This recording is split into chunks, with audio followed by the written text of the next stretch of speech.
ಪ್ರಾರ್ಥನೆ ಮಾಡ್ಕೊ. ತಂದೆಯಾದ ದೇವರೇ, ನೀವು ಸಿಂಹಾಸನದ ಮೇಲಿದ್ದೀರಾ. ನಿಮ್ಮ ಪ್ರಸನ್ನತೆ ನಮ್ಮ ಜೀವಿತದಲ್ಲಿ ಬಹಳ ಮುಖ್ಯ ಸ್ವಾಮಿ.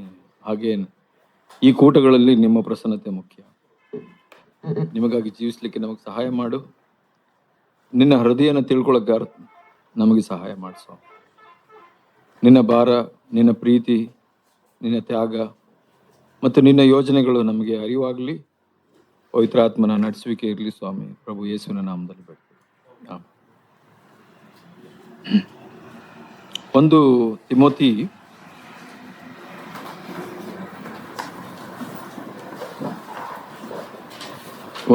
ಒಂದು ತಿಮೋತಿ 2ನೇ ಅಧ್ಯಾಯ.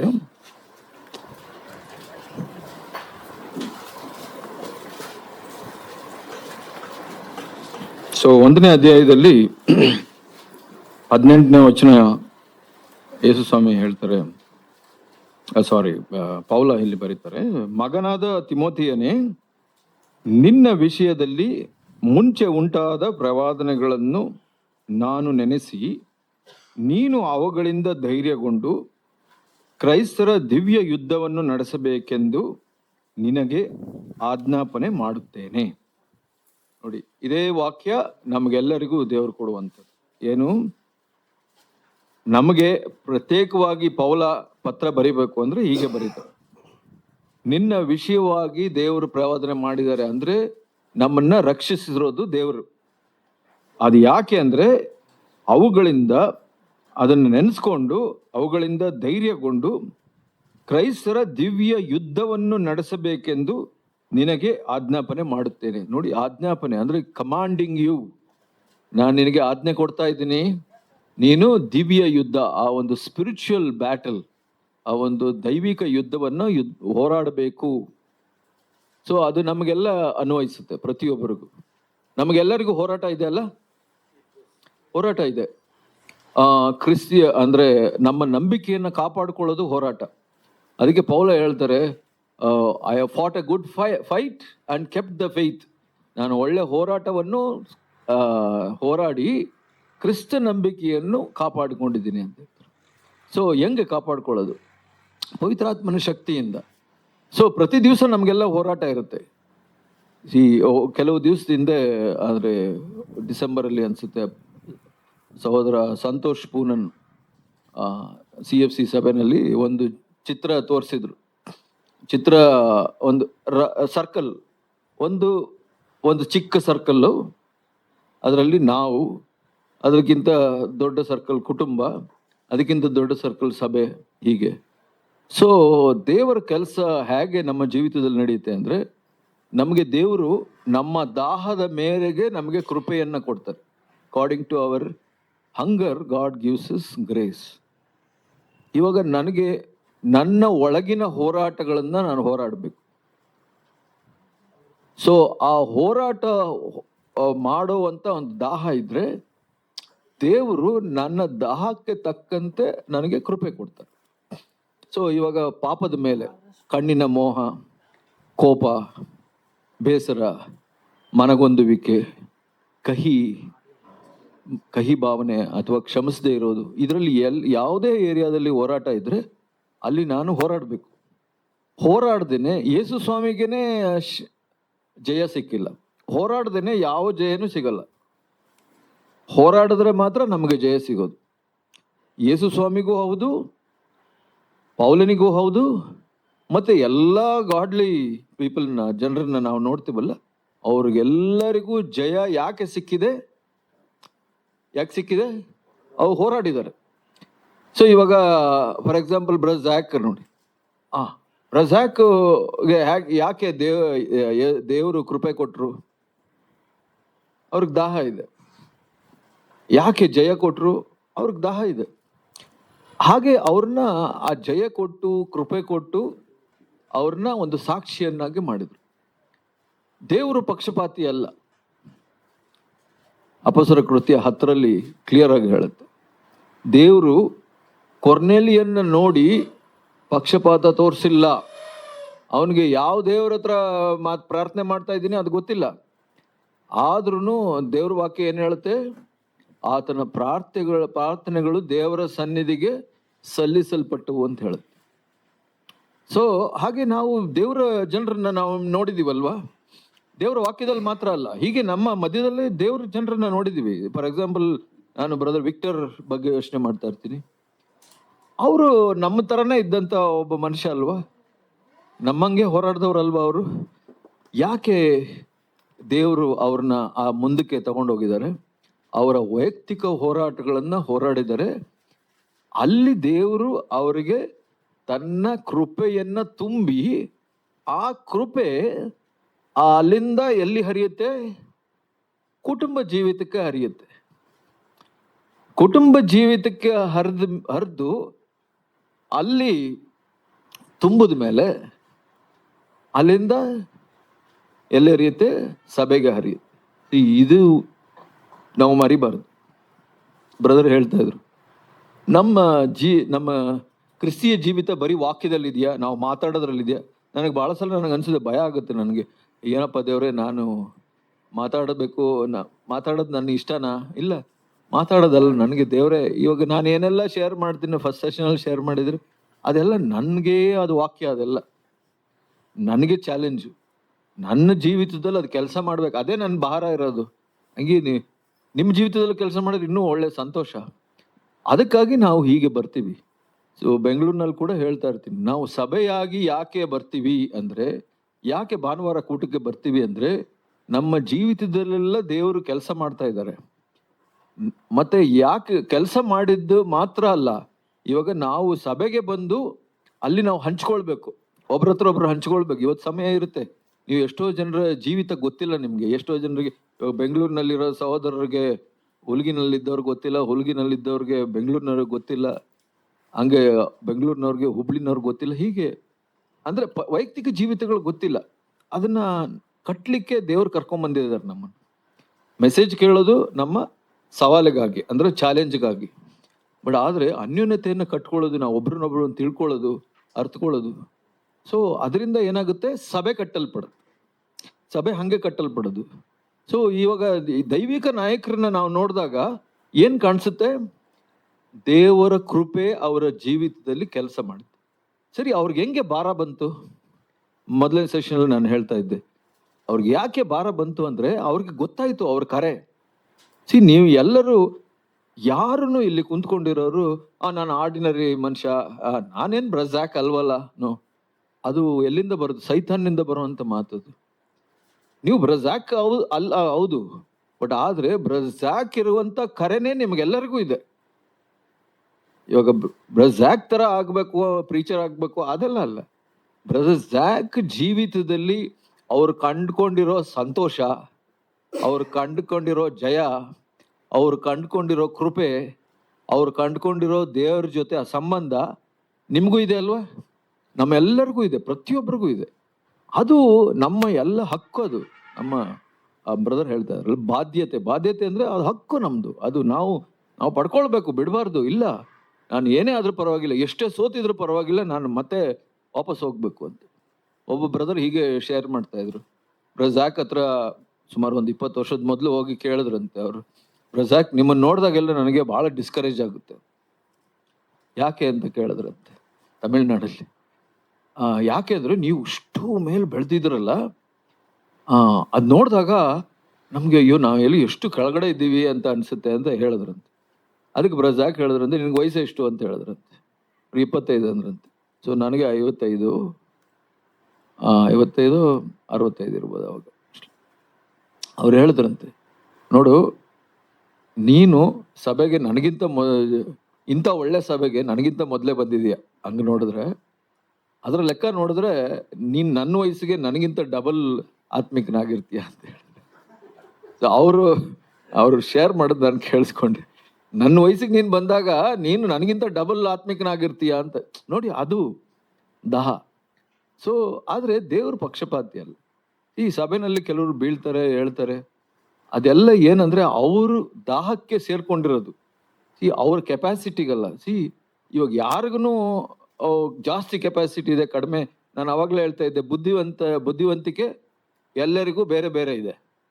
ಅದು ಏನಕ್ಕೆ ಹೆಲ್ಪ್ ಆಗುತ್ತೆ?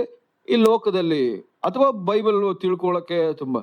ಆದ್ರೆ ದೇವ್ರನ್ನ ತಿಳ್ಕೊಳಕ್ಕೆ ಬುದ್ಧಿಶಕ್ತಿ ಅಲ್ಲ, ದೇವ್ರನ್ನ ತಿಳ್ಕೊಳಕ್ಕೆ ಏನಿರ್ಬೇಕು? ಹೃದಯ, ಶುದ್ಧ ಹೃದಯ. ಶುದ್ಧ ಹೃದಯ ಇದ್ರೆ ದೇವ್ರನ್ನ ತಿಳ್ಕೊಳಕ. ಅದು ಎಲ್ಲರಿಗೂ, ಈವನ್ ಮಗುವಿಗೆ ಕೂಡ ಇರುತ್ತೆ. ಅದಕ್ಕೆ ನೀವು ಚಿಕ್ಕ ಮಕ್ಕಳಾದಂತ ಹೊರತು ನೀವು ಬೆಳಿಲಿಕ್ಕೆ ಸಾಧ್ಯ ದೇವ್ರ ರಾಜ್ಯಕ್ಕೆ ಸೇರೋದಿಲ್ಲ ಅಂತ ಹೇಳ್ತಾರೆ. ಇಲ್ಲಿ 2ನೇ ಅಧ್ಯಾಯ ಎಲ್ಲದಕ್ಕಿಂತಲೂ ಅಂದ್ರೆ ಓಕೆ, ಇಲ್ಲಿ ಮುಗಿಸ್ಕೊಂತೀನಿ. 18ನೇ ವಚನದಲ್ಲಿ ಹೇಳಿದ್ರಲ್ಲ, 19ನೇ ವಚನ ನೋಡಿ. ನಂಬಿಕೆಯನ್ನು, ಒಳ್ಳೆ ಮನಸಾಕ್ಷಿಯನ್ನು ಬಿಡದೆ ಹಿಡಿದುಕೋ. ಕೆಲವರು ಮನಸ್ಸಿನ ಒಳ್ಳೆ ಸಾಕ್ಷಿಯನ್ನು ತಳ್ಳಿಬಿಟ್ಟು ಕ್ರಿಸ್ತ ನಂಬಿಕೆಯ ವಿಷಯದಲ್ಲಿ ಹಡಗು ಹೊಡೆದಂತೆ ನಷ್ಟಪಟ್ಟವರಂತೆ ಇದ್ದಾರೆ. ನೋಡಿ, ಯಾಕೆ ಅವರ ಹೃದಯ ಆಳ ಅಂದ್ರೆ ಅವ್ರ ಲೈಫ್ ಬಿದ್ದೋಯ್ತು? ಇಲ್ಲಿ ಯಾರ ಬಗ್ಗೆ ಹೇಳ್ತಾರೆ? ಕೆಲವರು ಕ್ರಿಸ್ತ ನಂಬಿಕೆಯಲ್ಲಿ ಬಿದ್ದೋಗ್ಬಿಟ್ರು. ಯಾಕೆ ಅಂದ್ರೆ ಅವರು ಹೃದಯ ಶುದ್ಧವಾಗಿ ಇಟ್ಕೊಂಡಿಲ್ಲ, ಒಳ್ಳೆ ಮನಸಾಕ್ಷಿಯನ್ನ, ನಂಬಿಕೆಯನ್ನ ಇಟ್ಕೊಳ್ಳಿಲ್ಲ ಅಷ್ಟೇ. ಇವಾಗ ನಾವು ಒಬ್ಬ ಸಹೋದರ ಆತ್ಮೀಕವಾಗಿ ಬೆಳೆದಿರೋದನ್ನ ನೋಡಿದ್ರೆ ಅದೇನ್ ತೋರಿಸುತ್ತೆ? ಓಕೆ, ಆತ್ಮಿಕವಾಗಿ ಬೆಳೆದಿರೋದನ್ನ ಹೆಂಗೆ ತಿಳ್ಕೊಂತೀರ? ಬೈಬಲ್ ನಾಲೆಡ್ಜ್ ಅಲ್ಲ, ಇಲ್ಲ ಪ್ರಸಂಗ ಕೊಡೋದ್ರಲ್ಲ. ಹೆಂಗೆ ಅಳತೆ ಮಾಡ್ಬೇಕು ನಾವು? ಸೊ ಆತ್ಮಿಕ ಬೆಳವಣಿಗೆ ನಾವು ಹೆಂಗ ತಿಳ್ಕೊಬೇಕು ಅಂದ್ರೆ, ಆ ಸಹೋದರನಿಗೆ ಎಷ್ಟು ದೇವರು ಕೃಪೆ ಕೊಟ್ಟಿದ್ದಾರೆ, ಕೃಪೆ ಅದು ನಮ್ಗೆ ಗೊತ್ತಿರ್ಬೇಕು. ಇಬ್ರಿಯ 5ರಲ್ಲಿ ನಾವು ಓದ್ವಿ, ಇಷ್ಟರಲ್ಲಿ ನೀವು ಮೆಚೂರ್ ಆಗಿರ್ಬೇಕಾಗಿತ್ತು, ಬೋಧಕರಾಗಿರ್ಬೇಕಾಗಿತ್ತು. ಅಂದ್ರೆ ನಿಮ್ಗೆ ಆ ಒಂದು ಆ ಒಂದು ಡಿಸರ್ನ್ಮೆಂಟ್ ಅಲ್ಲಿ ಬೆಳೆದಿರ್ಬೇಕಾಗಿತ್ತು. ನಿಮಗೆ ಗೊತ್ತಾಗ್ಬೇಕು ಯಾರಿಗೆ ಕೃಪೆ ಇದೆ, ಯಾರಿಗೆ ಬರೀ ನಾಲೆಡ್ಜ್ ಇದೆ, ಬರೀ ತಿಳುವಳಿಕೆ ಇದೆ. ಬೈಬಲ್ ಎಲ್ಲ ಬಹಳ ಚೆನ್ನಾಗಿ ಹೇಳ್ತಾರೆ, ಬೈಬಲ್ ಚೆನ್ನಾಗಿ ಹೇಳ್ಬೋದು, ಬಟ್ ಆದ್ರೆ ಅವ್ರಿಗೆ ಕೃಪೆ ಇದೆಯಾ ಹೆಂಗೆ ಗೊತ್ತಾಗುತ್ತೆ? ಒಬ್ಬ ಯಾವ್ದಾದ್ರು ಗಂಡ ಹೆಂಡತಿ ಬಹಳ ವರ್ಷದ ಮೊದಲು ಇಲ್ಲಿ CFCಗೆ ಬಂದು ಅವರು ಬ್ರದರ್ ಇಯನ್ ಹತ್ರ ಹೋಗಿ ಮಾತಾಡಿದ್ರು. ಬ್ರದರ್, ನನಗೆ ಬಹಳ ಖುಷಿ ಆಯ್ತು, ನಮ್ಗೆ ಇಬ್ರಿಗೂ, ನಾವು ಇವತ್ತಿಂದ ಕಮಿಟ್ ಆಗ್ಬಿಡ್ತೀವಿ ಈ ಚರ್ಚ್ಗೆ ಅಂತ. ಬ್ರದರ್ ಏನ್ ಬ್ಯುಸಿ ಇದ್ರು, ಅವರು ನನ್ನ ಹತ್ರ ಕಳ್ಸಿದ್ರು ಮಾತಾಡ್ಲಿಕ್ಕೆ. ನಾನು ಕೇಳಿದೆ, ಓಕೆ, ನೀವು ಕಮಿಟ್ ಅಂದ್ರೆ ಏನು? ಚರ್ಚ್ ಅಂದ್ರೆ ಒಂದು ಹಾಸ್ಪಿಟಲ್ ಇದ್ದಂಗೆ. ನೀವು ಯಾವುದೇ ಹಾಸ್ಪಿಟಲ್ ಸಡನ್ ಆಗಿ ಹೋಗಿ ಅಡ್ಮಿಟ್ ಆಗ್ತೀನಿ ಅಂತ ಆಗಕ್ಕಾಗಲ್ಲ. ಸ್ವಲ್ಪ ತಿಳ್ಕೊಬೇಕು, ಆಸ್ಪತ್ರೆ ಎಂತ ಆಸ್ಪತ್ರೆ, ಏನು ಸರಿ ಇದೆಯಾ ಇಲ್ವಾ. ಅಟ್ಲೀಸ್ಟ್ ನೀವು ಬನ್ನಿ, ಇಲ್ಲಿ ಎಲ್ಡರ್ಸ್ ಇದ್ದಾರೆ, ಯಾರು ಗೊತ್ತಾ ಅವ್ರಿಗೆ? ಆಕ್ಚುಲಿ ಅವ್ರ ಬ್ರದರ್ ಏನ್ ಹೆಸರು ಗೊತ್ತಿಲ್ಲ ಅವ್ರಿಗೆ, ಸೊ ಹೊಸದಾಗಿ ಬಂದಿದ್ರು. ಸೊ ಅವರು ಪ್ರೀಚ್ ಮಾಡಿದ್ರಲ್ಲ, ಅವರ ಅಂತ ಕೇಳಿದ್ರು. ಸೊ ಅಂದ್ರೆ ನೋಡಿ, ಬನ್ನಿ, ಅವ್ರು ಯಾರು ಅಂತ ತಿಳ್ಕೊಳ್ಳಿ. ಬ್ರದರ್ ಏನ್ ಗೊತ್ತಿಲ್ಲ ಅಲ್ಲ ನಿಮ್ಗೆ, ಅಷ್ಟೇ. ಅವ್ರು ಮಾತಾಡೋದು ಮಾತ್ರ ಕೇಳಿದ್ದೀರ. ಅವ್ರ ಫ್ಯಾಮಿಲಿ ಲೈಫ್ ಗೊತ್ತಿಲ್ಲ, ಅವರು ಏನೆಲ್ಲ ಪ್ರೀಚ್ ಮಾಡ್ತಾರೆ ಗೊತ್ತಾ, ಅವ್ರ ಲೈಫ್ ಗೊತ್ತಾ, ಅವ್ರ ಫೈನಾನ್ಷಿಯಲ್ ಲೈಫ್ ಗೊತ್ತಿಲ್ಲ. ಸೊ ಅದಕ್ಕೆ ನೀವು ಅದೆಲ್ಲ ತಿಳ್ಕೊಳ್ಳೋ ಮೊದಲೇ ಕಮಿಟ್ ಆಗ್ಬೇಡಿ. ಆದ್ರೂ ಇನ್ನೊಂದು ಸೈಡ್ ಏನಂದ್ರೆ, ನೀವು ಕಮಿಟ್ ಆಗ್ತೀನಿ ಅಂದ್ರೂ ಅವರು ನಿಮಗೆ ಕಮಿಟ್ ಆಗ್ಬೇಕು. ಅಂದ್ರೆ ನಿಮ್ ಜವಾಬ್ದಾರಿ ತಗೊಳ್ಬೇಕು ಅಂದ್ರೆ ನಿಮಗೆ ಕಮಿಟ್ ಆಗ್ಬೇಕಲ್ಲ. ನಿಮ್ ಬಗ್ಗೆ ಅವ್ರಿಗೆ ಗೊತ್ತಿಲ್ಲ ಅಂದ್ರೂ ಅವರು ನಿಮಗೆ ಕಮಿಟ್ ಆಗಲ್ಲ. ಕಮಿಟ್ಮೆಂಟ್ ಅಂದ್ರೆ ಒಂದ್ ಸೈಡ್ ಅಲ್ಲ, 2 ಸೈಡ್. ನೀವು ಅವ್ರನ್ನ ತಿಳ್ಕೊಂತೀರ ಫಸ್ಟು, ಆಮೇಲೆ ಅವರು ನಿಮ್ಮನ್ನು ತಿಳ್ಕೊಂತಾರೆ. ಅವ್ರ ಬಗ್ಗೆ ತಿಳ್ಕೊಳ್ಳಿ. ಬನ್ನಿ ಅವ್ರ ಹತ್ರ ಮಾತಾಡಿ, ಎಲ್ಡರ್ಸ್ ಹತ್ರ ಮಾತಾಡಿ, ಅವ್ರ ಫ್ಯಾಮಿಲಿ ಲೈಫ್, ಫೈನಾನ್ಷಿಯಲ್ ಲೈಫ್ ತಿಳ್ಕೊಳ್ಳಿ. ಮತ್ತೆ ಅವ್ರ ಸ್ಟ್ಯಾಂಡ್ಗಳನ್ನ ತಿಳ್ಕೊಳ್ಳಿ. ಅಂದ್ರೆ ಏನಕ್ಕಾಗಿ ನಿಂತಿದ್ದಾರೆ, ಯಾವ ಸತ್ಯಗಳಿಗಾಗಿ ನಿಂತಿದ್ದಾರೆ ಅವರು, ಅದೆಲ್ಲ ತಿಳ್ಕೊಂಡು ಆಮೇಲೆ ನೀವು ಮಾತಾಡಿ. ಅವಾಗ ನಿಮ್ಗೂ ಅವ್ರ ಮೇಲೆ ಕಾನ್ಫಿಡೆನ್ಸ್ ಬರುತ್ತೆ, ಅವ್ರಿಗೂ ನಿಮ್ಮ ಮೇಲೆ ಕಾನ್ಫಿಡೆನ್ಸ್ ಬರುತ್ತೆ ಅಂತ. ಯಾಕೆ ಹೇಳ್ತಾ ಇದ್ದೀನಿ ಅಂದ್ರೆ, ಇಲ್ಲಿ ನೋಡಿ, ಹುಮೆನಾಯನು, ಅಲೆಕ್ಸಾಂಡ್ರನು ಇಂಥವರೇ, ಇವರು ದೇವದೂಷಣೆ ಮಾಡಬಾರದೆಂಬುದನ್ನು ಕಲಿತುಕೊಳ್ಳುವಂತೆ ಇವರನ್ನು ಸೈತಾನನಿಗೆ ಒಪ್ಪಿಸಿಕೊಟ್ಟೆನು. ನೋಡಿ, ಇಲ್ಲಿ ಇಬ್ರು ವ್ಯಕ್ತಿ ಹೆಸರನ್ನ ಕರಿತಾ ಇದ್ದಾರೆ ಇಲ್ಲಿ ಪೌಲ.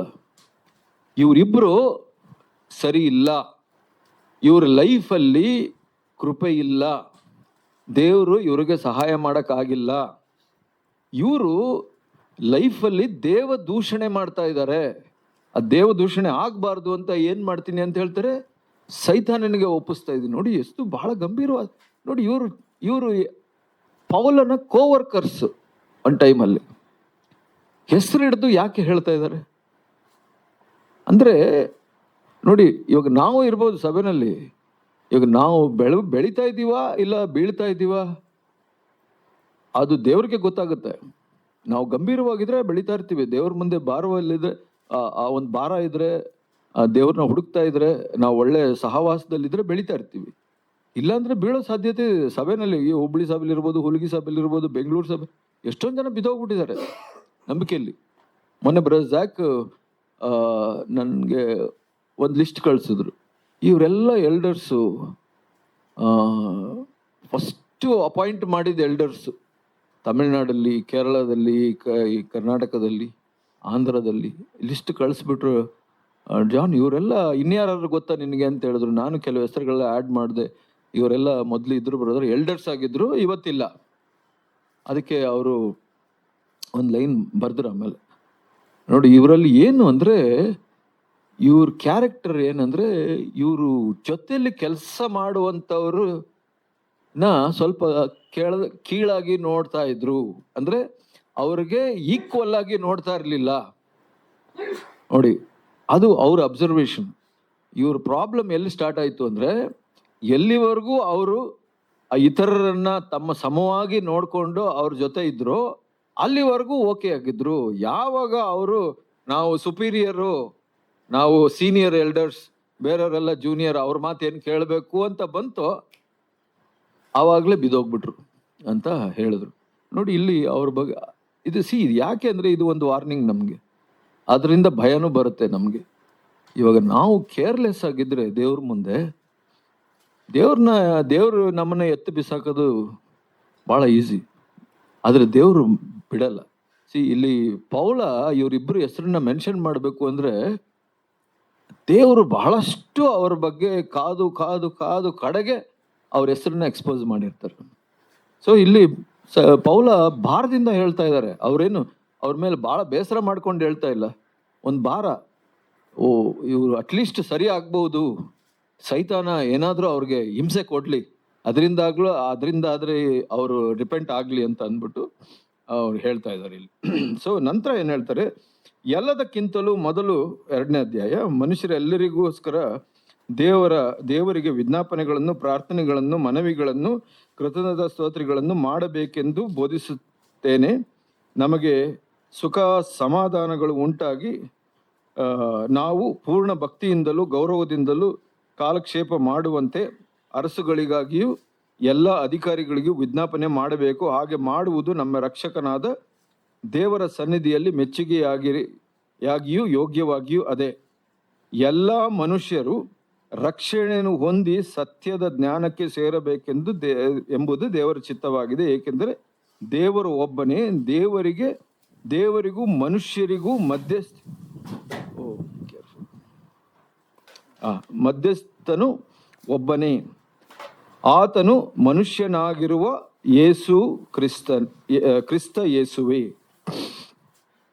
ಆತನು ಎಲ್ಲರ ವಿಮೋಚನಾರ್ಥವಾಗಿ ತನ್ನನ್ನು ಒಪ್ಪಿಸಿಕೊಟ್ಟನು. ಇದೇ ತಕ್ಕ ಸಮಯದಲ್ಲಿ ಹೇಳಬೇಕಾದ ಸಾಕ್ಷಿಯು, ಆ ಸಾಕ್ಷಿಯನ್ನು ಪ್ರಸಿದ್ಧಿಪಡಿಸುವುದಕ್ಕಾಗಿಯೇ ನಾನು ಸಾರುವವನಾಗಿಯೂ ಅಪೊಸ್ತಲನಾಗಿಯೂ ನಂಬಿಕೆಯಿಂದಲೂ ಸತ್ಯದಿಂದಲೂ ಅನ್ಯ ಜನರಿಗೆ ಬೋಧಿಸುವವನಾಗಿಯೂ ನೇಮಿಸಲ್ಪಟ್ಟೆನು. ನಾನು ಇಂಥವನೆಂಬುದು ಸುಳ್ಳಲ್ಲ, ಸತ್ಯವೇ. ನೋಡಿ, ಇಲ್ಲಿ ಏನು ಹೇಳ್ತಾ ಇದ್ದಾರೆ ಇವರು. ಅವರು ಏನು ಹೇಳಕ್ ಪ್ರಯತ್ನ ಮಾಡ್ತಾ ಇದ್ದಾರೆ ಅಂದರೆ, ತಾನು ದೇವರ ಒಂದು ಏನಂತ ಹೇಳೋದು, ಜವಾಬ್ದಾರಿಯುಳ್ಳ ಒಬ್ಬ ದೈವಿಕ ನಾಯಕನು.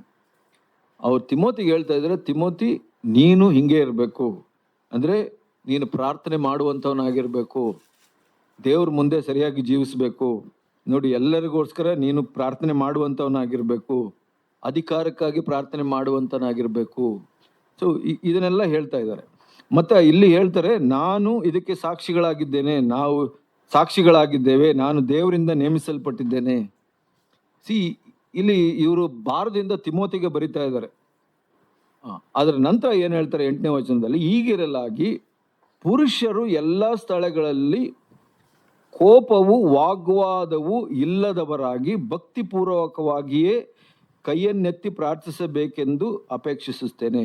ನೋಡಿ, ಇಲ್ಲಿ ಇಷ್ಟೊಂದು ಪ್ರಾರ್ಥನೆ ಬಗ್ಗೆ ಹೇಳ್ತಾರೆ. ಒಬ್ಬ ದೈವಿಕ ನಾಯಕನಾದವನು ಎಷ್ಟು ಪ್ರಾರ್ಥನೆ ಉಳ್ಳವನಾಗಿರ್ಬೇಕು, ನೀವು ಪುರುಷರಾಗಿದ್ದು ಎಲ್ಲ ಸ್ಥಳಗಳಲ್ಲಿ ಕೋಪವು ವಾಗ್ವಾದವು ಇಲ್ಲದವರಾಗಿರು. No anger, no dispute. ಅದು ಬಹಳ ಮುಖ್ಯ. ಅದು ಇವಾಗ ಯಾಕೆ ಹೇಳ್ತಾ ಇದ್ದೀನಿ ಇದನ್ನ, ಸಿ ತಿಮೋತಿಗೆ ಯಾಕೆ ಹೇಳ್ತಾ ಇದ್ದಾರೆ ಅಂದರೆ, ನೋಡು, ನೀನು ಪ್ರಾರ್ಥನಾ ಭರಿತನಾಗಿಲ್ಲ ಅಂದರೆ ದೇವರ ಕೃಪೆ ನಿನಗೆ ಸಿಗಲ್ಲ. ನಿನಗೆ ದೇವ್ರ ಕೃಪೆ ಸಿಕ್ಕಿಲ್ಲ ಅಂದರೆ ನೀನು ಕೋಪ ಮಾಡ್ಕೊಳ್ಳೋನು, ವಾಗ್ವಾದ ಮಾಡೋನಾಗಿರ್ತೀಯ. ಅದ್ರ ಮೊದಲು ಉದಾಹರಣೆ ಏನು?